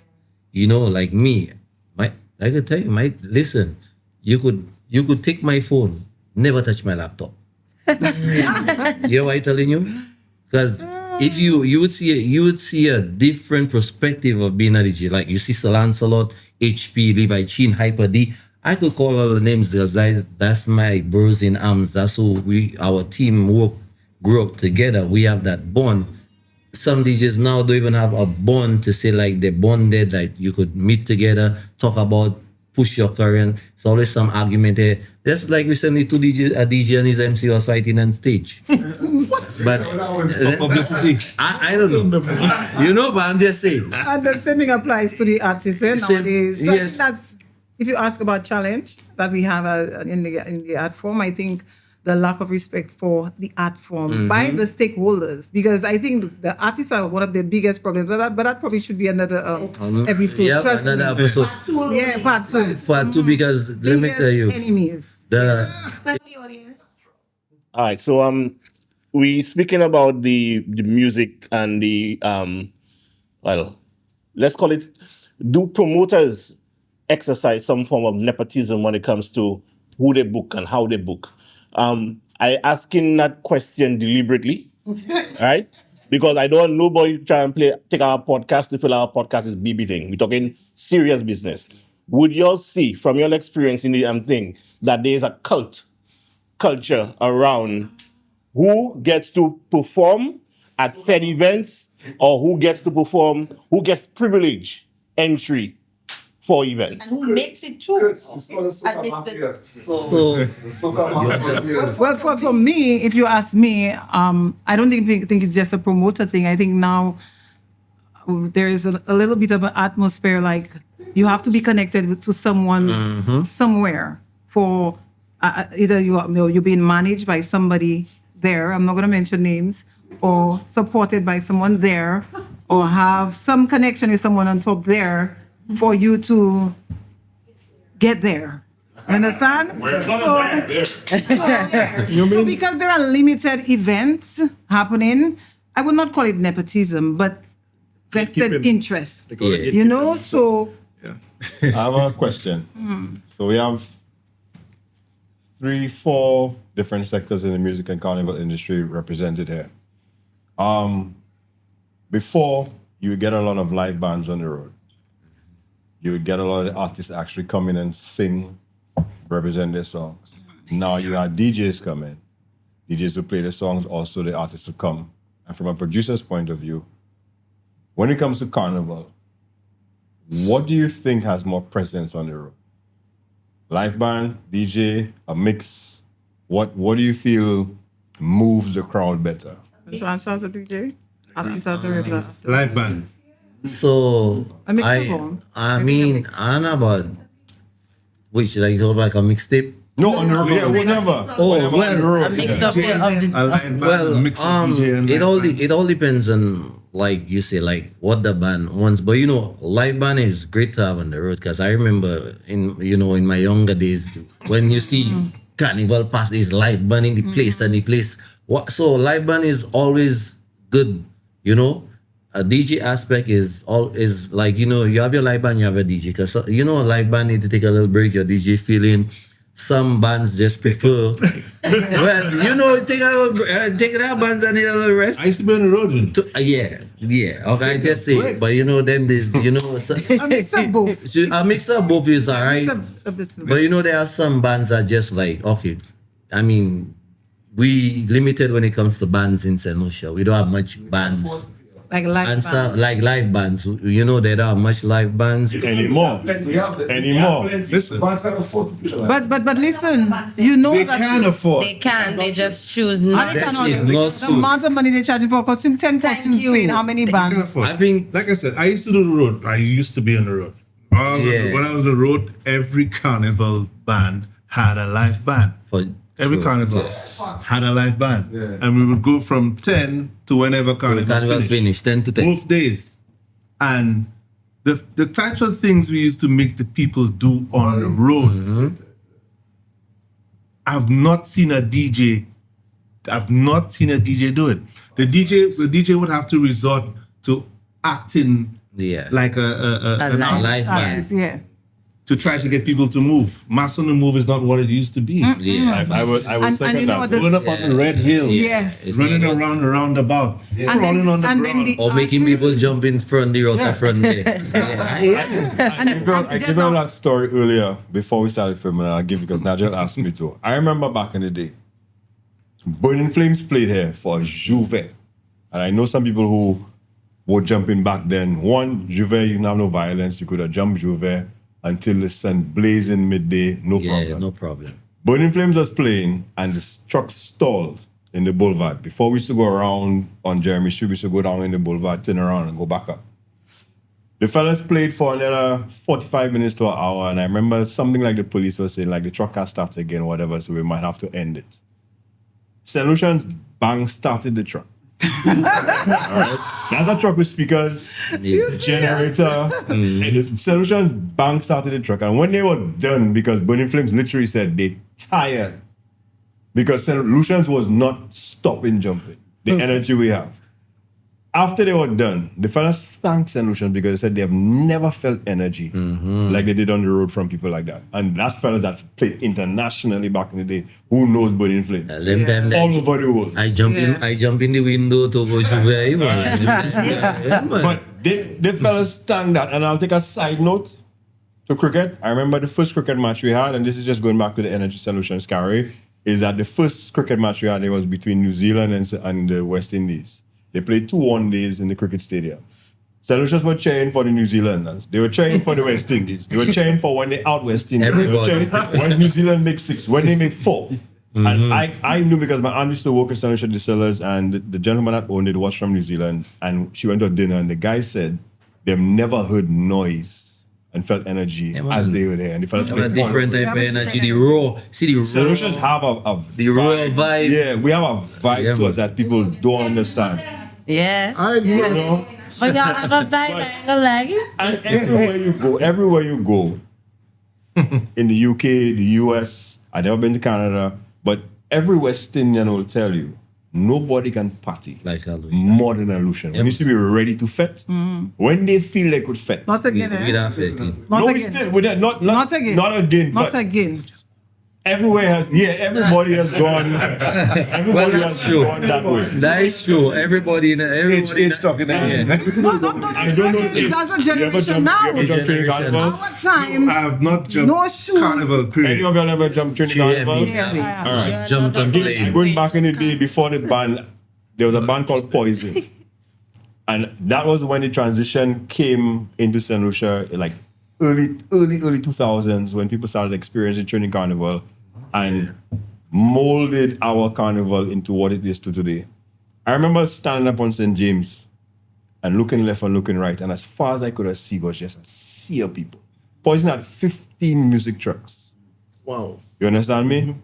Over 20,000 people on the road. That's one carnival band. And back then they had just introduced technology. So one DJ, all trucks playing the same thing, right? Nice. And then we brought the ideas, or some of the guys went over, because we had our fets, and they kind of diversified our fets to bring in some of that concept of, there was a party I used to go to called Insomnia. 24-hour fet, 12 to 12. All right? They had girl power. Only female performers. And I remember being in the Oval and looking back from in the front stage and only seeing women because they were supporting the female artists. Some things like that, like you all said, the support we should have as Lucians to support our people. We should bring that into Carnival. We should bring that into the performance to leading up to it. Because for me, I don't jump Carnival anymore because it has changed for me. It has gone from the revelry and the soul-snatching effect that you used to have when you jump Carnival to, like you be saying, like, commercialize. A modeling event. Everybody only care about I've never Instagram, seen TikTok. women on the Tuesday afternoon of Carnival looking like they just come into Carnival on a Monday morning. When I jump Carnival, by Monday afternoon, Your costume finish, everybody mash up. They have to judge you first thing the Monday because they know by Tuesday you come in on the road on E because you just want to finish your Carnival and organize it. Okay, so going into more Carnival and pageantry and whatnot, let's talk about the Carnival Queen specifically. Queens. Yeah, we have 2 Peters, but I know they have 2 queens now. Queens, those band. And a guy just died, he had 2 girlfriends. Yeah, I saw that. Those It was on a different announcement, 2 girlfriends. Yeah, we might have. That's one guy that have 2 known girlfriends. They have those guys. They might have 2 groovy champions, 2 soca champions, You never know. 2 bands winning How panorama. we reach there? How we reach there? Well, what I heard that they have introduced, I think as of this year, I don't know why it started this year, if they just introduced it. I don't know if Ace was on the judging. I didn't see your name there, but you look like a judge. But I was told that there is a new digital judging system. So once the judges, before the judges were able to put the scores and maybe deliberate and have a conversation about what that don't happen again. We got the AI chat. So they put in the score and it automatically goes into the system and that's it. And that's what's because of that, there's no human side to it where we can deliberate and we can say what you think, or that kind of vibe. So I think they said all the scores was entered, and the two queens had the same score, and there is nothing in place. After how many years? For a tiebreaker, and they could not create one on that day. It would have been unfair. Like 15,000 views the live stream. I'm not sure, but why you say that? Because it's an event, a lot of men take the opportunity to break away from the women. So I think a lot of people was watching it. A lot of people was watching, but what they're saying is that the scores are the scores, How do and it's right there, they couldn't do anything. I have a question regarding the digital introduction of the judging segment, right? That's for every competition. Fine, but specifically we're talking about the Queen Show right now. And you said that before they used to be able to have like a little sidebar where they could talk. Before they enter the score, they couldn't have a sidebar as to the score that they want to enter before they enter it. Hold on, I got a little bit of information because one of the people that was a judge is a friend of mine.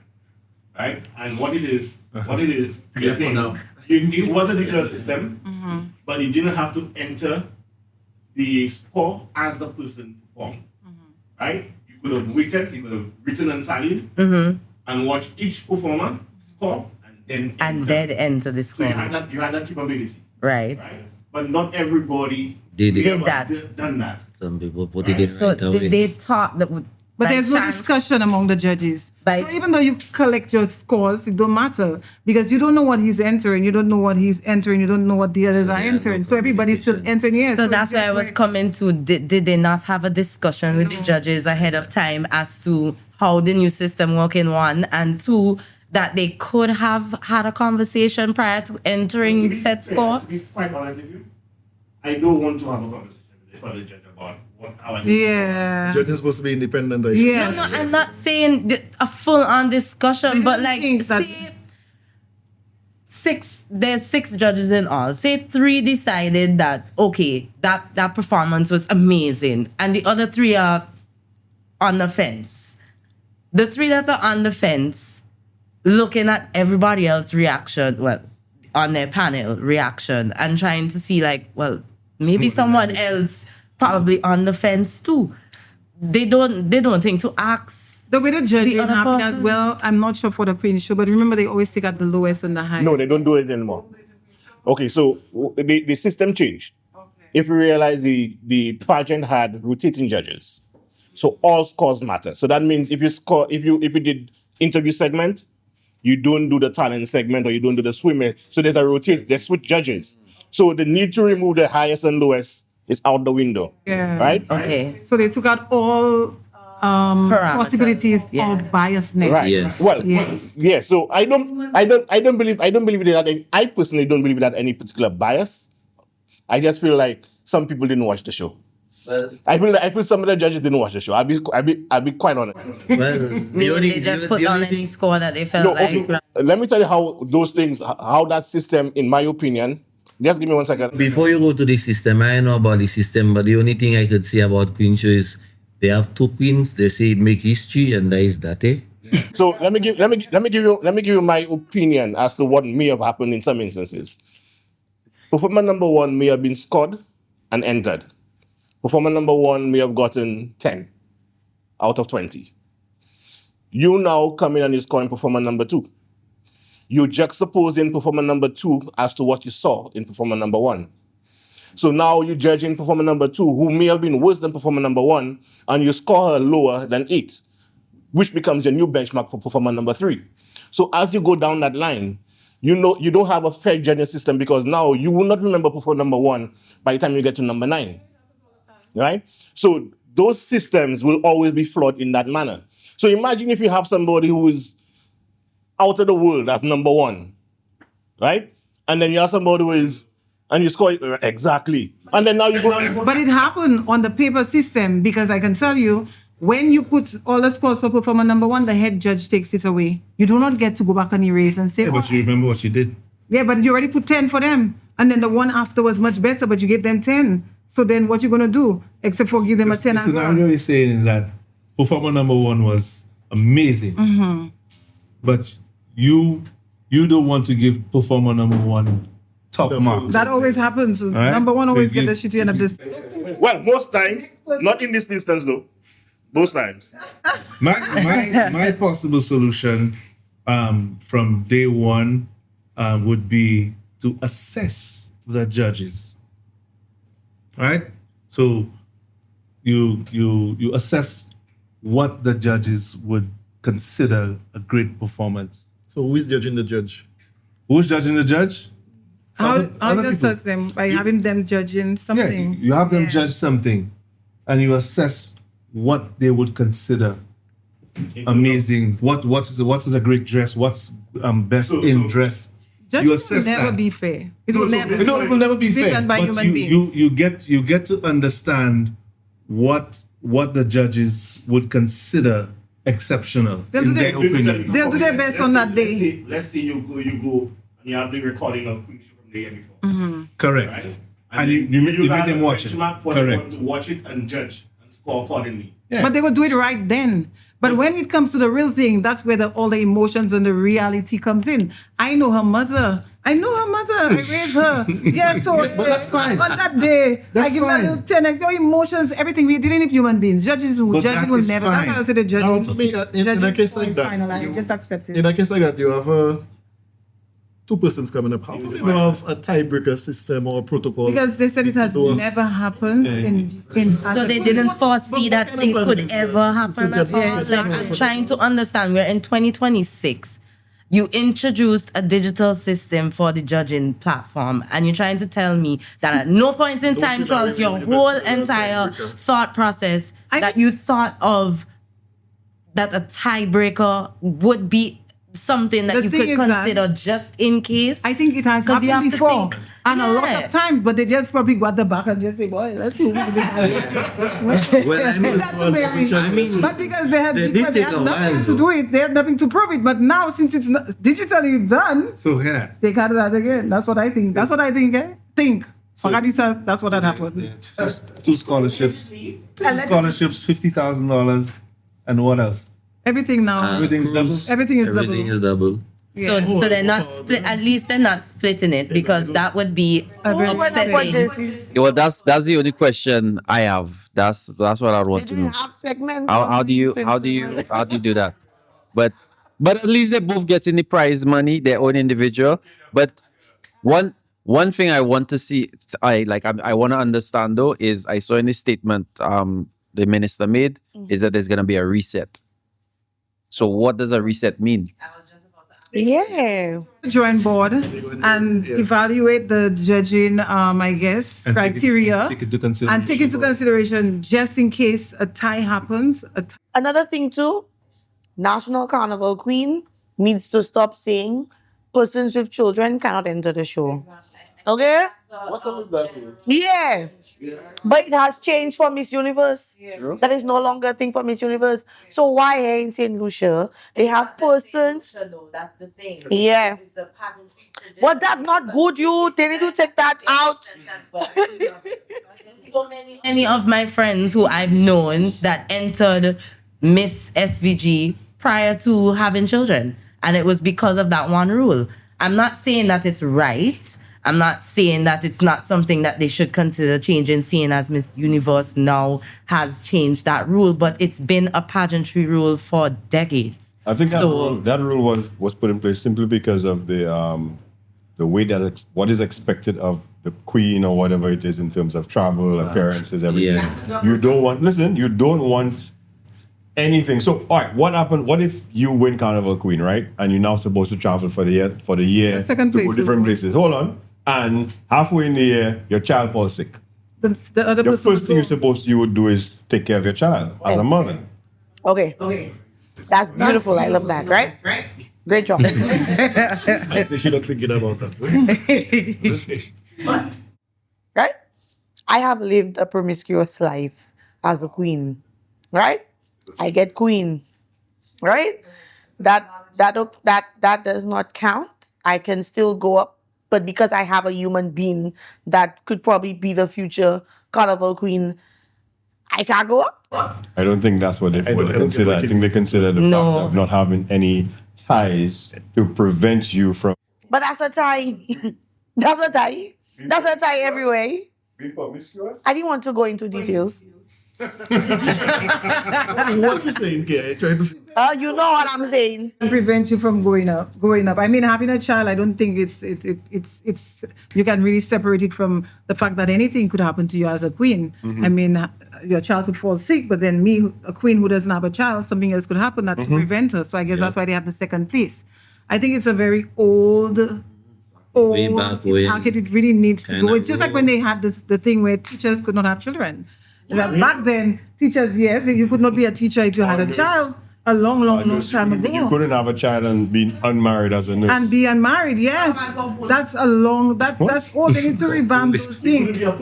I was just about to say women could not be those jobs. Exactly.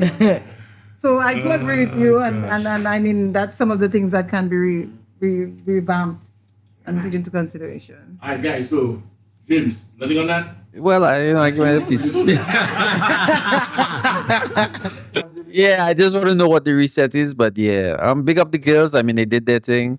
I mean, yeah, big up the girls. I have a question for the man behind the lens. Yes. Yes. We're talking about carnival and the music aspect and everything. What it is to feature those things from behind the lens, from your professional perspective. Tell us about that. Funny enough, like I think it was last year, where a few of us were having a discussion about how carnival comes across, because most times the way it operates is like a carnival committee or certain persons will come up with a theme or something, and the imagery that comes out for the upcoming carnival will just be random shots. So let's say I'm on the road, you're dancing, and I take a picture of you, and you and your friends, right? And that might just happen to be an image that is used for carnival. But I think really what should happen should be a case of persons get together and think, you know what, this is the type of way that we want to, push St. Lucia Carnival. Okay. So let's not just say, okay, just the bum wall or just somebody having fun or somebody drinking. Like you literally should come up with a concept and then you go into shooting with an idea of what you want to capture, as opposed to just using past images. You understand? So there's a disconnect there. Part of the marketing strategy as it pertains to carnival, Right. because it's coming from your lens. So it shouldn't just be myself. It should be graphic designers. It should be videographers. That's right. It should be, even if artists are involved, everybody should be on the same page as to, okay, this year, this is the theme, this is the direction we're going, and this is how we want to portray our carnival, right? Because right now, the competition is so tough, right? Dominica Carnival is doing so well because their music is doing well. Grenada and Vinci are on the rise, so much. And I mean, no disrespect to anybody, but Vinci and Grenada have better airports than us, right? We have better accommodation. But eventually, if they start to catch up with accommodation, what's going to happen, right? When, 2019 or so, right?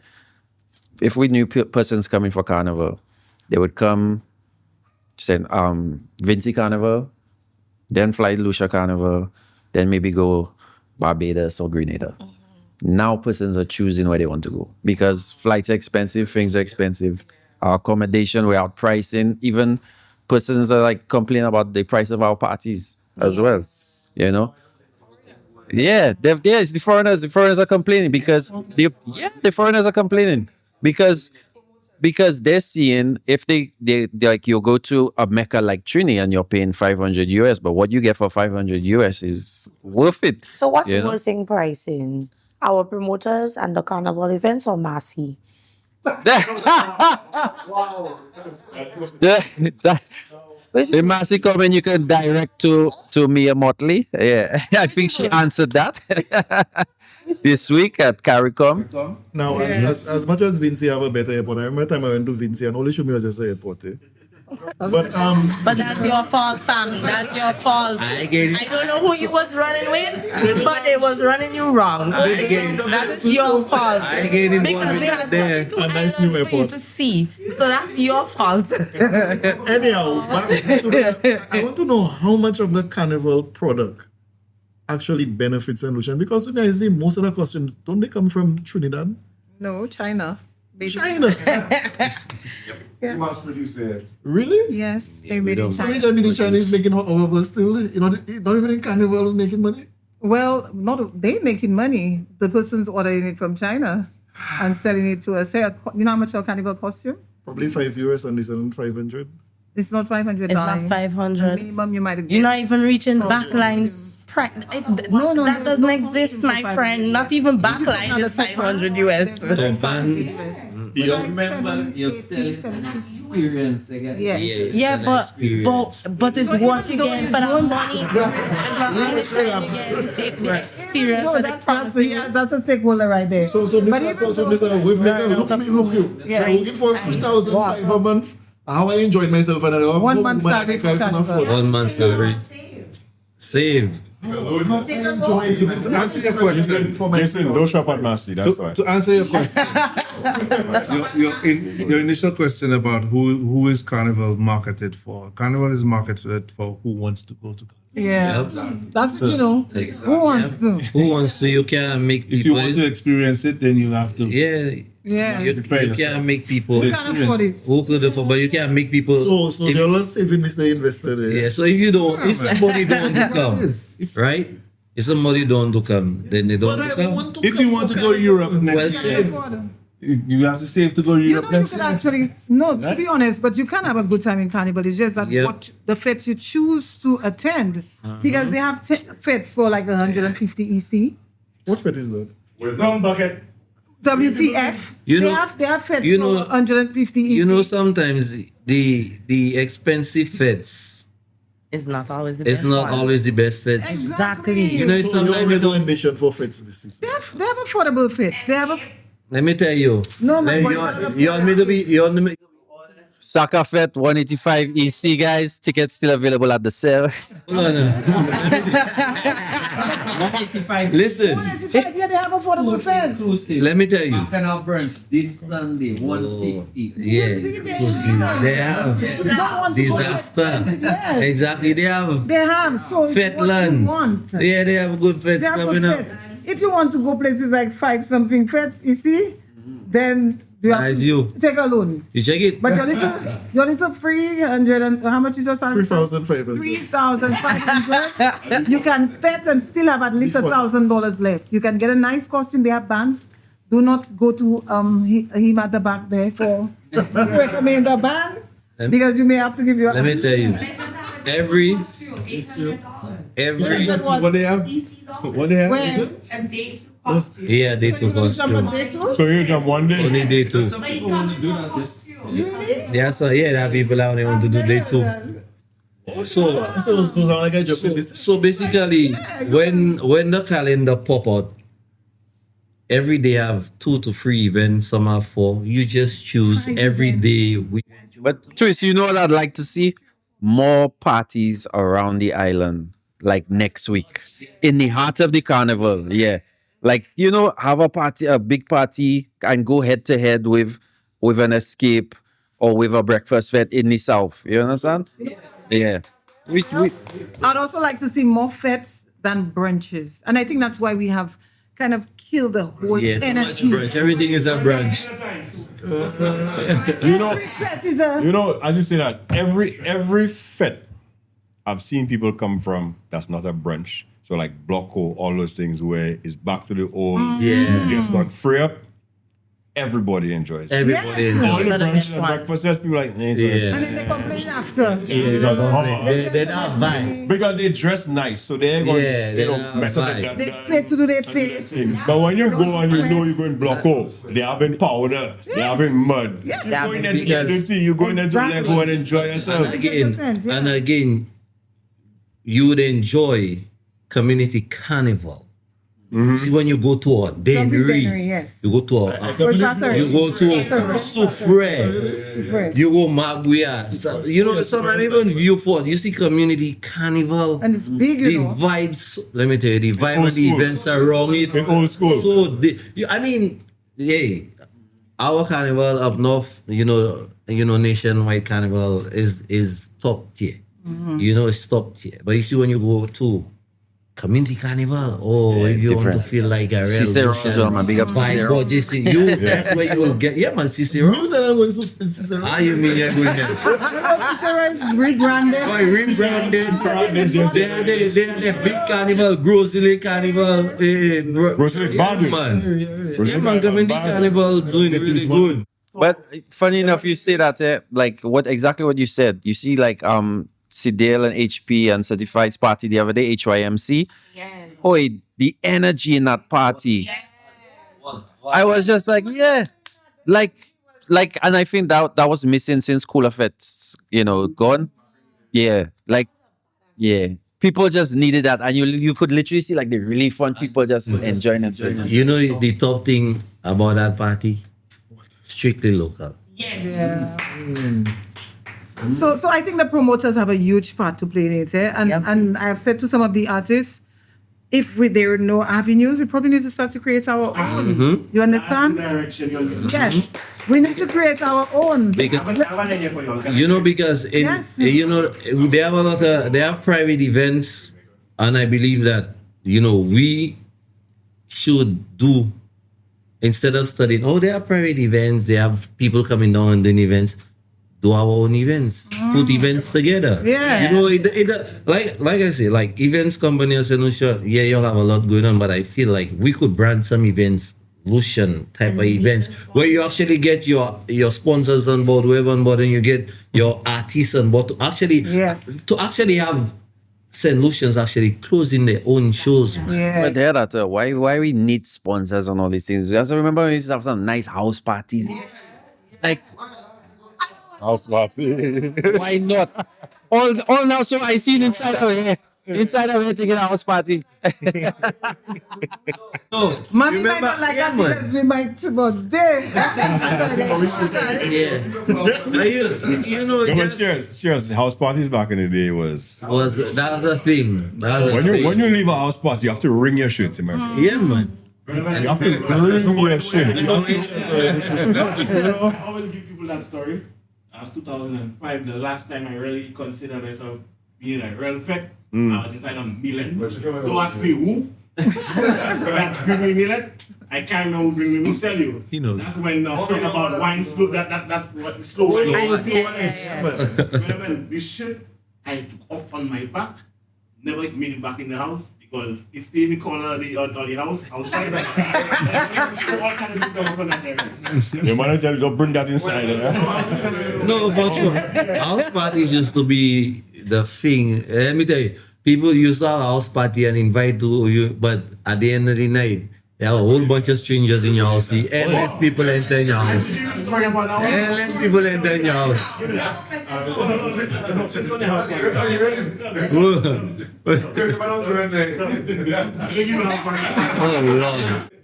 me give you a house party. Let me tell you cool out. Let me give you a house party story. So just graduate from school. You check it. I say I have another thing with my partners at home. Right? So house party swinging. My mother, I don't know what the woman doing inside of the room though. She's supposed to be out, but she in the house. The woman in her room, she had a glass of brick. She come outside. Next glass that brick, there everybody going at the home. So everybody calm, everybody cool. Okay, fine, no problem. She had another sound. Blah. She come to put everybody out. Right? When she looking down, man, God rest his soul. Stand up inside of my house, a big man, I tell you, a big man. Right? The man not my age. The man not nothing related to me. The man just had the music playing from outside. The man come from inside my house. Boy. You weren't necessary. I not. Everybody leave my house. You hear that? Honestly, it was embarrassing at the time. But that just show you how epic house party used to be. Because, boy, that's back, you missed that jacket. No, that's like the Sean Paul video when the grandpa come and say, it's a black But I went to a house party once. I got invited. It was a birthday party, and when it was time for the birthday girl to cut the cake, somebody stole it. Nobody. Oh snap! Oh snap! Stole the cake and some of the drinks, and they left it. Yes, But That's a vibe. That's a vibe. don't capture about the whole production. I want to know how nobody is see that cake gone. let me tell you, and there's a one DJ. I have to give his props when it comes to house parties. DJ Shade. Oh, make me bring my Yeah, man, DJ Shade. I had to give him his props. So that when he come to house parties, DJ Shade. Yeah. Ooh. Maybe that's something we can bring back, house parties. And So yeah. Okay, sure.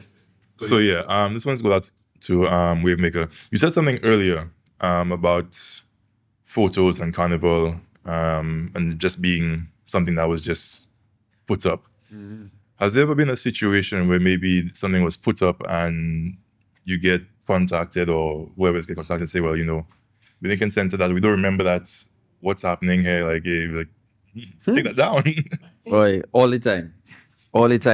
Like before, I used to post all event pictures on Facebook, right? And then Facebook ended up changing like their regulations, whatever, and like basically says like they literally own your photos. So after that, I stopped doing that. But like when I was initially doing that, or like all the time. Like first of all, the ticket says you consent to having your image taken, right? That's like once you buy a ticket, most tickets have that in the fine print. Like same way when you go to jazz festival as well, you're given permission, like you see it on the ticket. Yeah, it's a public space. Yeah, for your image to be used for promotional use, and of course no refunds, right? You agree to those terms when you buy a ticket. It's the same with parties as well. But of course, sometimes people will contact you.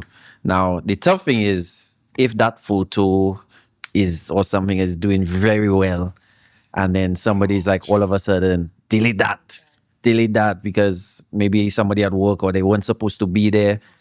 So in a situation like that, it's just basically discretion. So, sometimes, most times you delete it.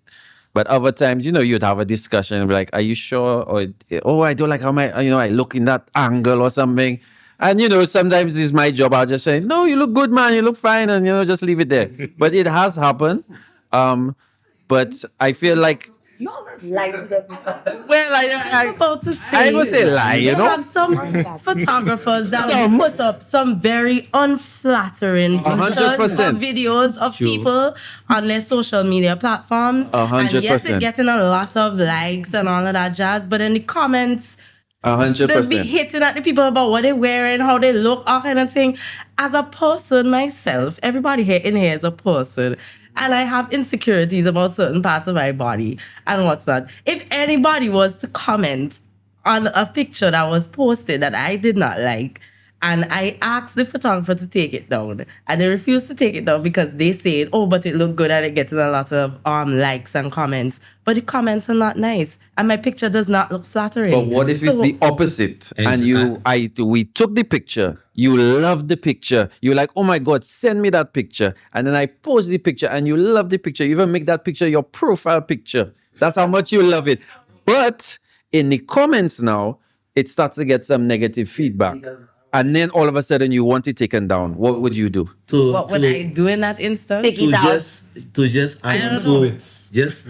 I don't know. Just to add on what James is saying, because sometimes it could be the other way around. Because it's like my wife just posted a nice carnival photo she took from 2024, and it's like it's a nice picture, a lovely picture. But there are some, ignorant people that would come and just post some nonsense under the post. About she not Saint Lucian and about what she wearing, and the picture is a nice photo, so it could always be the other way around. But did your wife post it or someone posted it of her? We posted. Exactly. Take off the comments. Because I ain't trying to hear that negativity.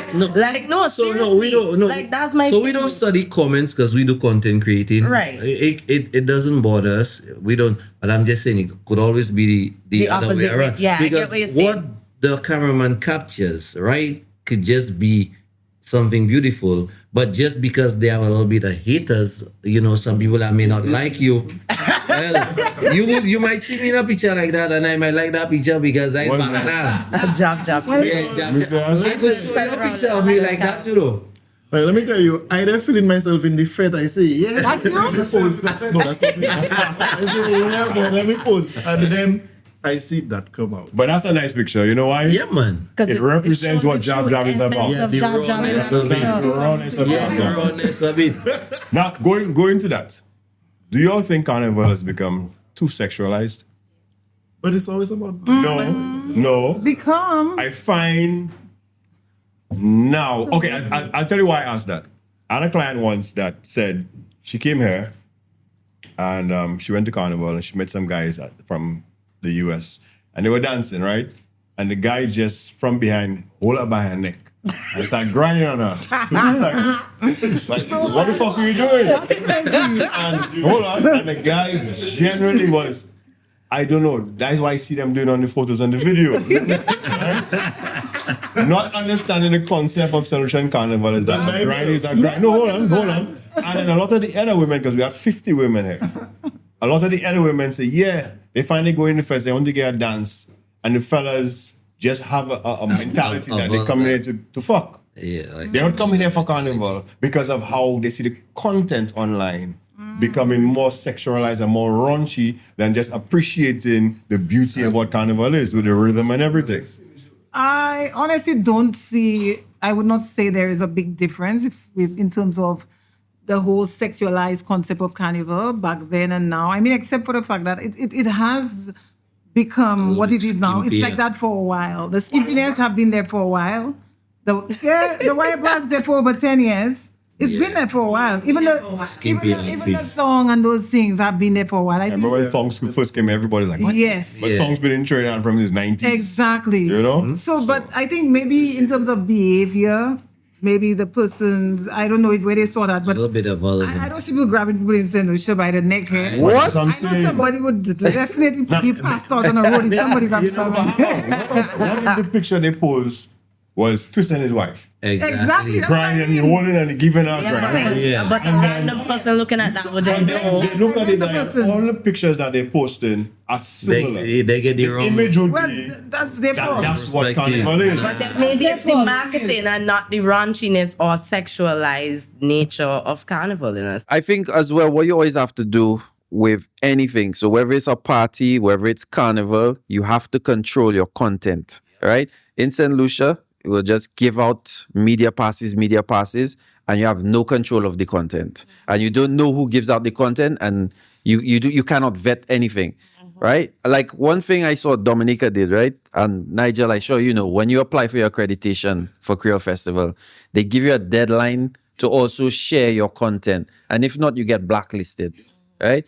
I don't think we have anything in place like that, right? And as a result, I've literally been on the road for Carnival and I've seen people like, as a photographer, and the kind of angles I see they get in. I remember one just for fun launch at Gatey, and there was a girl and the way what she had on, where the guy was positioned to take the picture of her walking down the runway. I was just like, yeah. And so said, so done, flash on, head on. Yo, like, But James, is it art or is it porn? Like, yeah, but that's no. Yeah, but that's where you have to control. No, you have to control your content as a band leader, or whatever. Like, you cannot give media passes to everybody to take pictures of people in your band. See, it's part porn. That's what it is. Have you seen what plays on the national television? But that's the thing too, because again, I mean, the camera might just be positioned there, but For Carnival, Carnival. you know, yeah. that's it. You just showing up. broadcast. Yeah, they like to take a, the video. They give the angles, they kinda focus on the raunchiness. They focus. I remember one year on the Bumble wall, the Carnival one passed, and all you could see was Nyash. But that's Bumble Wall. That's all you will see. That's a because Bumble Wall. the fellas, yeah, but the Bumble wall is The bum is bum. Yeah, but exactly. But the What's wrong with cameraman, the cams? But the cameraman. No, literally, right? Anytime when you're watching the carnival, right? Yeah. Just watch the amount of fellas with their cameras, their GoPros, and they're like that. So they have, You they understand? have, they have two different. Yeah, they have that's just- photographers and they have malmacos. That's what that is good. Yeah. But is the Malmacos have they have the feed for the national broadcast. Right? What is the best picture can you take out from the Bumble Mall? If not, yeah. Nah, honestly, right? There's been some wonderful, if you want to call it that, pictures where you could get the angle, confetti bursting, you see the joy in people's faces when they're on top of there. Like these people, right? Like, I think like last year there was a ladder, and like the fact that they were able to climb on top of there, they felt like beautiful about themselves, confident, and you could see that identified in them in how they were jumping up with their friends. Of course, you had some others that they just put their backside and they just, right? So I think there's kind of two angles. You could get the beauty of it because it's beautiful women in one location, and this is, a celebration, and everybody's happy. But of course, you could go low and you could get angles, and you could see different types of Nash. Yeah. So it's all about perspective. It's all about perspective. But that's what I'm saying. It's given. I feel it's given the wrong image because there's not a balance. Yeah. It's leaning more towards that sort of media. I agree with you. You understand? If you could go online and get both, you could be like, all right, so that's the rowdy set, that's the normal set. But if everything you go online, you just see is bum, nash, grind, because of all kind of things. You're like, boy, go in there and just get laid. And then I free up. In defense of the cameraman too, right? Sometimes we are just walking and like I'll be like, let me take a picture of you. And as I go to take the picture, the girl just turn around and next thing she put in it. So like, and I was just like, no. I was like, I'll be like, turn around. The issue is what's broadcast on television live. Yeah. Because with your picture, you can delete that picture. Yeah. Right? What's broadcast on television live? That's history now. That's right. Yeah, that's history. And to be honest, not that many St. Lucians take part in St. Lucia Carnival. Take part in it. A lot of people stay at home and watch it with their children, right? Being influenced by what they see on the national television. That's true, boy. And what they see on the national television is mostly nash. All right, so That's the word of today. So where do we see Carnival going in the next 5 years? Like, what's the next innovation? The last great innovation, what you all said, was a radio signal connecting all the trucks to be one band. And then they had the COVID pandemic, which within challenges, bringing everything to a more digital platform. So what's next with Carnival? We need to bring back more entertainment to Carnival. Yeah. More local. Yeah. More local entertainment. We're gonna lose it. You see, because remember before in the trend is going, it's not sustainable. Yeah, it will look like it will take a dip. Yeah, I just believe if we continue on that path, we will take a dip. I'm being honest. Dominica climbing, Vinci climbing, Grenada climbing. There are other points in Lucia. Like I would go back to 2020, like 2019. But you see, 2020 to be 2020 by February, you couldn't get an Airbnb. You couldn't get a bun that accepting more people, by February of 2020. No rental, nothing. Nothing. St. Lucia, St. Lucia was completely booked out by February in 2020. COVID.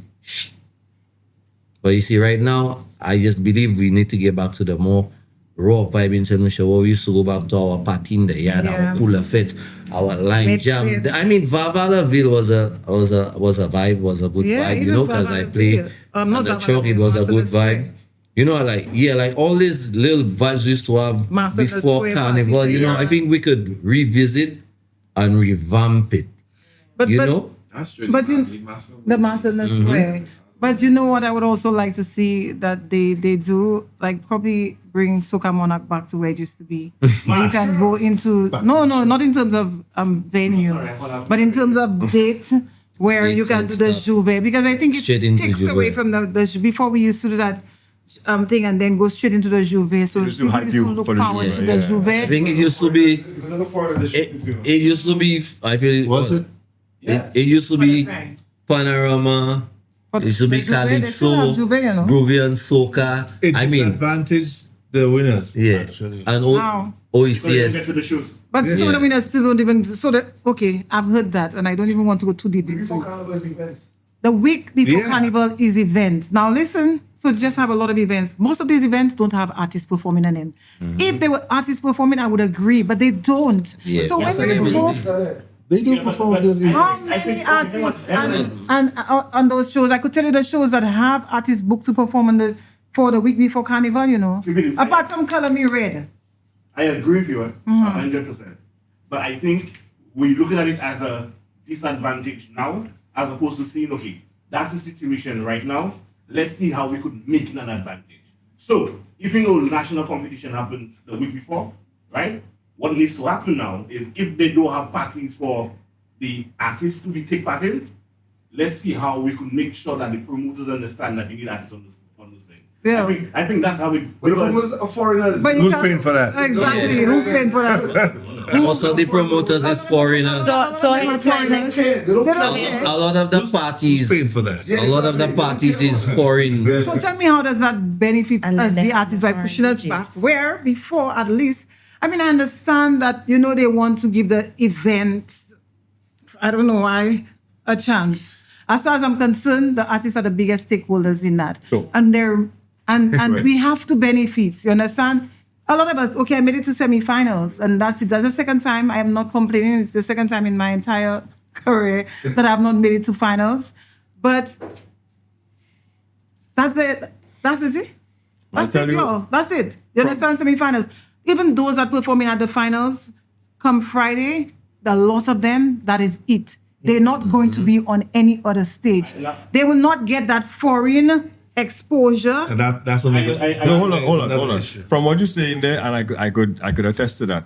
A lot of my foreign clients say that they come here expecting to experience local artists, Yep. and they come in and see or hear the same artists they see in New York, Yep. Yeah, the same Atlanta, song. everywhere. in Trinidad. Same bits song. all And the they're paying time. so much money to come here to have a St. Lucian experience. and they're not But getting when, like that. you say, when you go Grenada, it's jab. When you go Vinci, it's Vinci. When you go Dominica, It's Bouillon. it's Bouillon. When you go Trinidad, Trini, it's Trini songs you hear. Yep. But Carl, head out the events the week leading to our carnival, because remember they shifted Soca Monarch, Calypso Monarch. That's this weekend, right?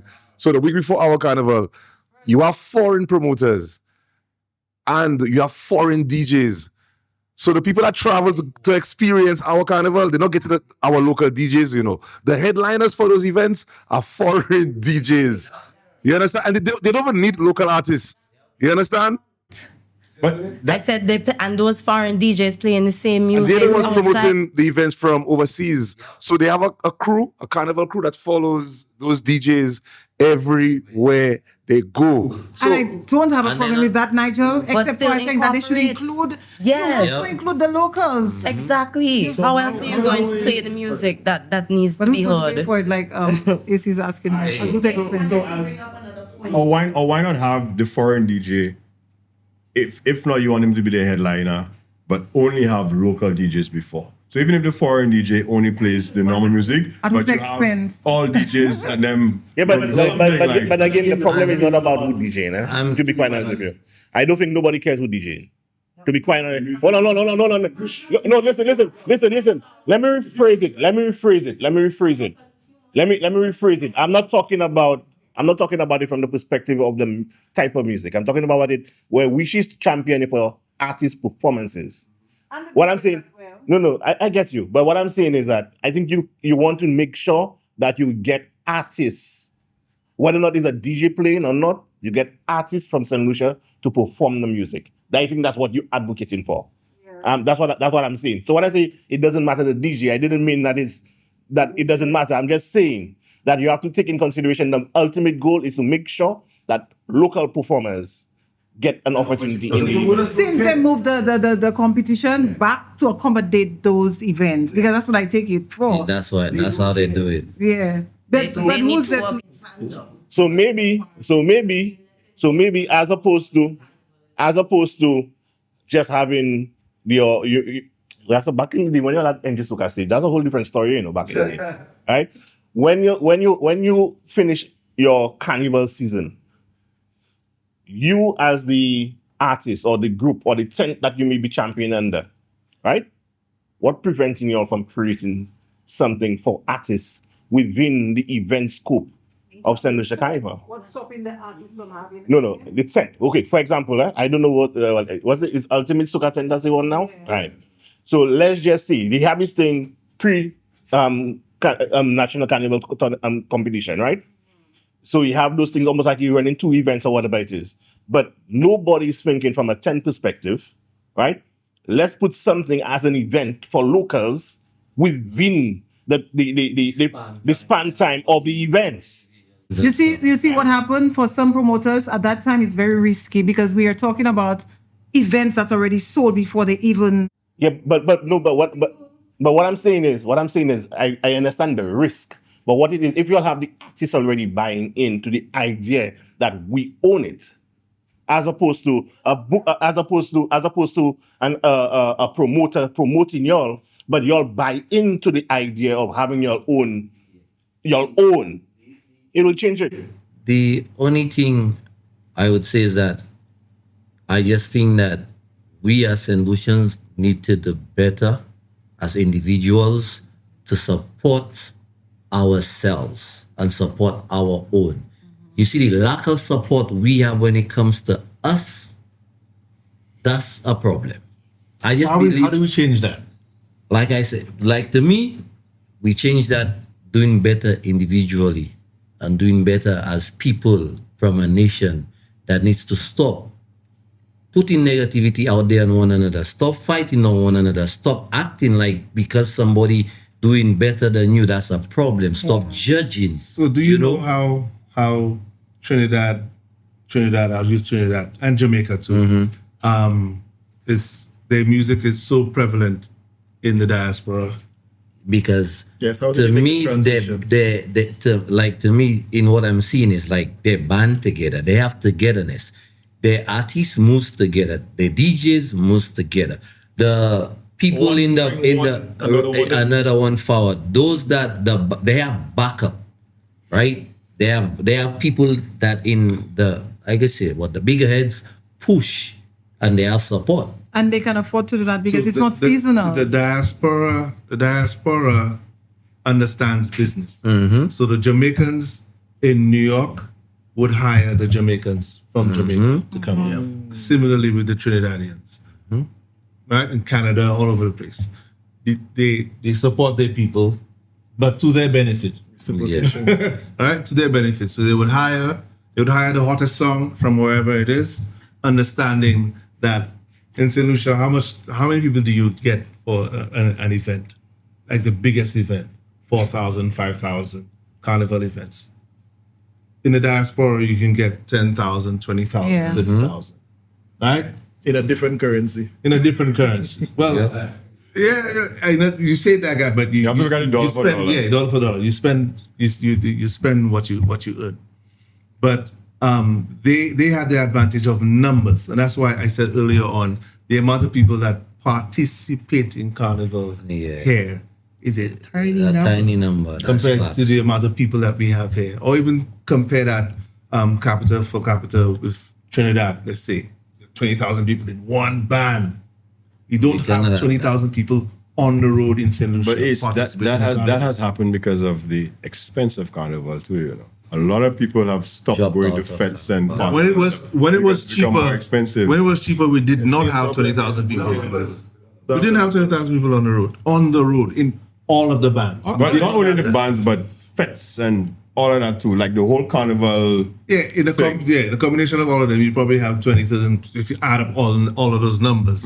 But in Trinidad, one fete, 40,000 people. Well, Trinidad big. Right? It's a numbers game. It's a numbers game. Yeah, 1 point something million. Yeah. All right, so, it's a so numbers we, game. we have to wrap up. But before we do, I have one thing I want everybody to do. Right?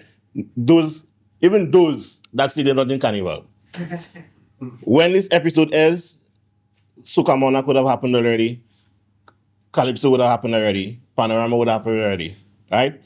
I want predictions. I can't predict what I don't know. I can't predict what I don't know. So I'm going to take this one out. One prediction. My camera ready on this. I predicting, eh?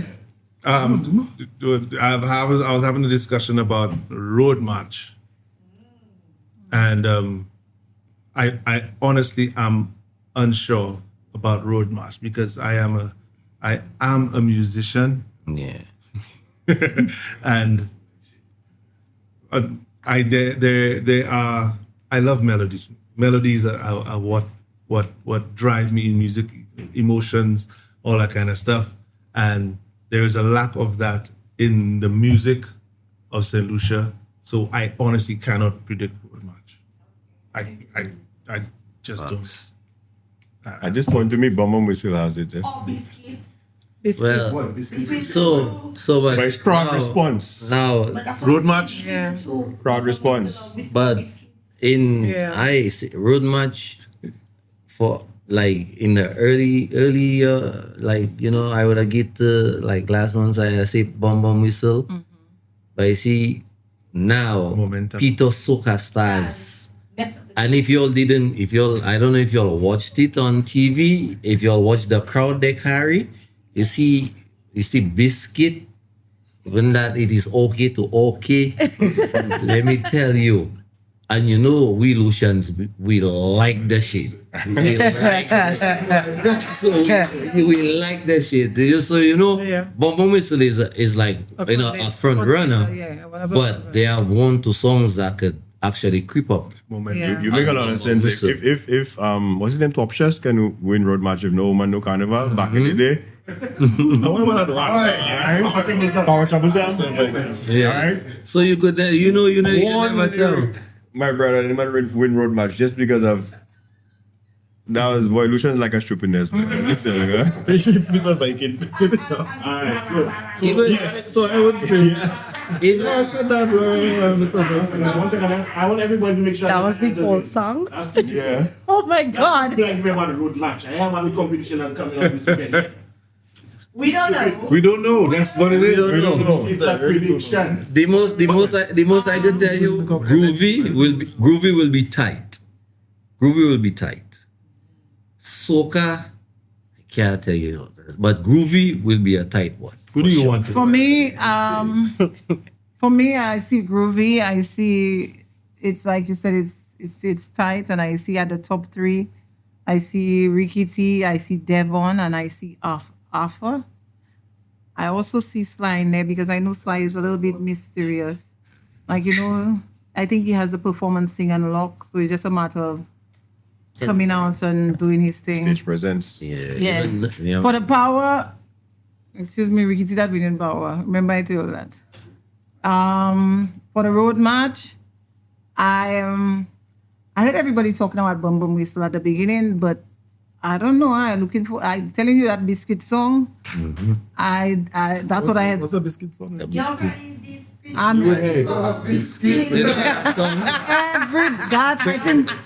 that song have a lot of. It has more in terms of variation, so you don't get bored on it. Like it'll say one thing, it'll have you doing something, and then it's saying something else, and then it's saying something.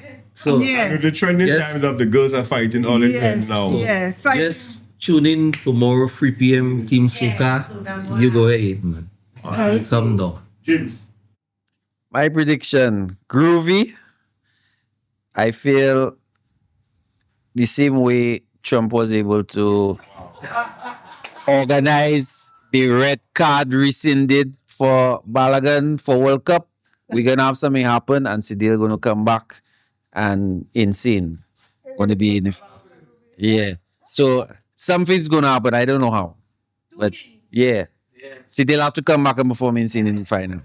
Right? For power, Boy, I love Ezra's song Salute. That detonate rhythm, that whole detonate rhythm is crazy. Yeah, yeah. That that's heavy. But I love Chevy J's song. That is the fella's anthem. Sorry for the summer. Even if she crying, she lying. That is the anthem.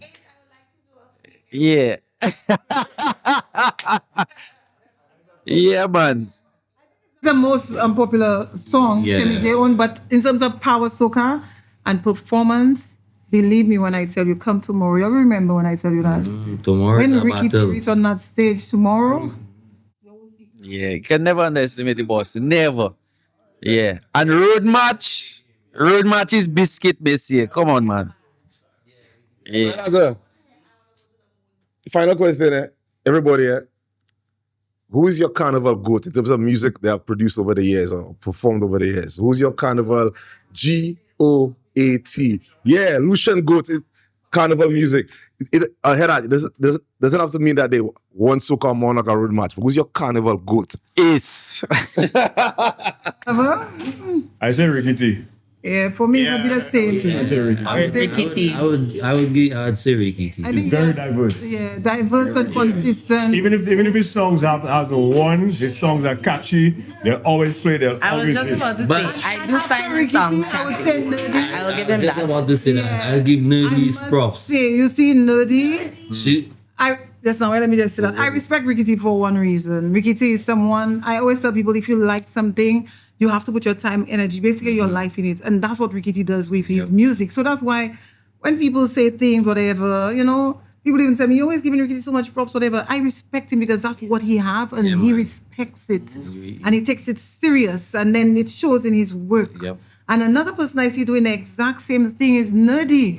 Nerdy has They're related, right? evolved, pardon? They're related, no? No. Nerdy. And he is taking his craft on a different level. I mean, I think I'm one of Nerdy's biggest fans. I love Nerdy vibes, his music. He went and he come back and yeah, I don't know. 2 years. 2 years. 2 years. Yes. I don't know what water he drink in them 2 years. But now cocoa bread nerdy, I know boy. Them that come back there and he going strong Big respect to those two artists. Ask him, he will tell you. It took those 2 years for him to learn his craft. Yeah. Yeah. But to say GOAT, Yeah. GOAT is a heavy title. Thank so you. I feel Nerdy will be a GOAT or the GOAT, right? But right now, it's Ricky T. What about Ricky T, Invader though? right? Nobody mentioned Invader. What about Papa? Boy, I know Ricky T. Yeah. Why not Invader? Why not Invader? Papa Vader? What? Consistent from the 80s, 90s to now?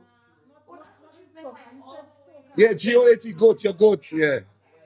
My generation, I could only say I could be No. I respect the argument. No argument about that part. But when you have to think historically about soca music, they have no way you'll turn away Invader. Yeah. What?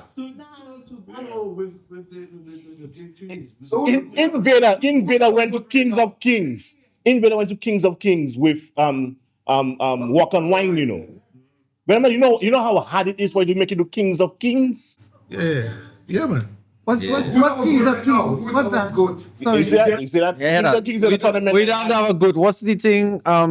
In the States, Mount Rushmore. Mount Rushmore. We can have a Mount Rushmore. We can have Ricky T. We can have Teddyson, Invader.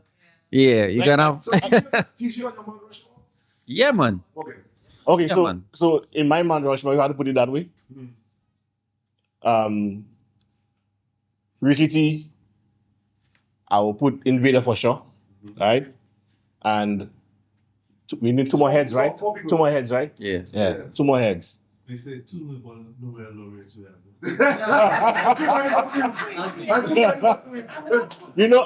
I try and think of 2 others. I try to think of 2 others. I think I think I could give Consistency could call is like key too, eh? John T. You know, I could give John T. John T. John T. John T.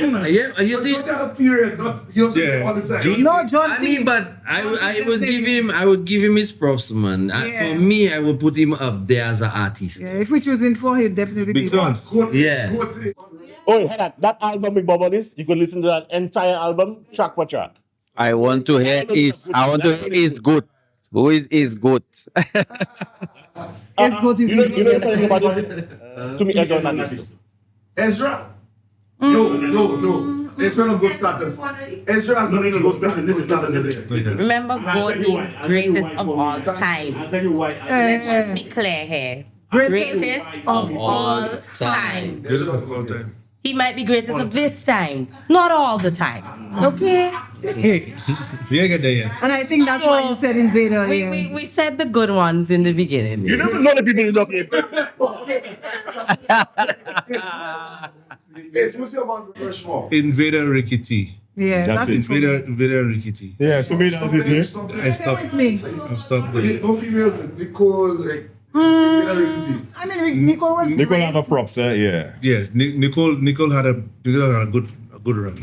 Yeah. Nicole had a good run. Good run. But she did not. Invader and Ricky T have had classics the majority of the years. Yeah, with facts. Especially Ricky T have been consistent. The consistency. consistency. That even if you fall off one year, you come back and you hit it. Yeah, definitely. So that's. But to me, yeah, every year he's had a hit. Yeah, man. And even when he have a song that's not so great, when he perform it, Yeah, he's a person. He makes something of it. But no offense, y'all don't care for What? how to put it in a nice way. Someone could come with a song with the greatest lyrics, perform it amazing, and it still be considered shit at the end of the day because it's what the crowd response cares about. And y'all like shit. So, no, not in that way. You know what I mean? She knows Come on, man. That's true, And being don't mind them. honest, Don't mind there's them. songs that don't even have proper lyrics and it's literally one flipping line. And everybody's like, oh my God, yeah. But I think we need to do a wild card for Soca. Who's that?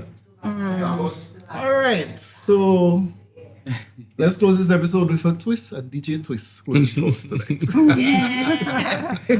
Huh? Close it for us tonight. Oh, all right. So you don't know this is grown folks only. Selector Twis, representing. Big up to Ace, QPid, WaveMaker, the whole panel, everybody in the crowd. You see, though, remember, stay tuned. Look out for more episodes. Look out for more vibes. We talk the real shit around here, okay? Ain't no fake. Ain't nobody does it better, all right? Right there. Yeah. I feel like you belong there. You belong there. I loved it. You belong here.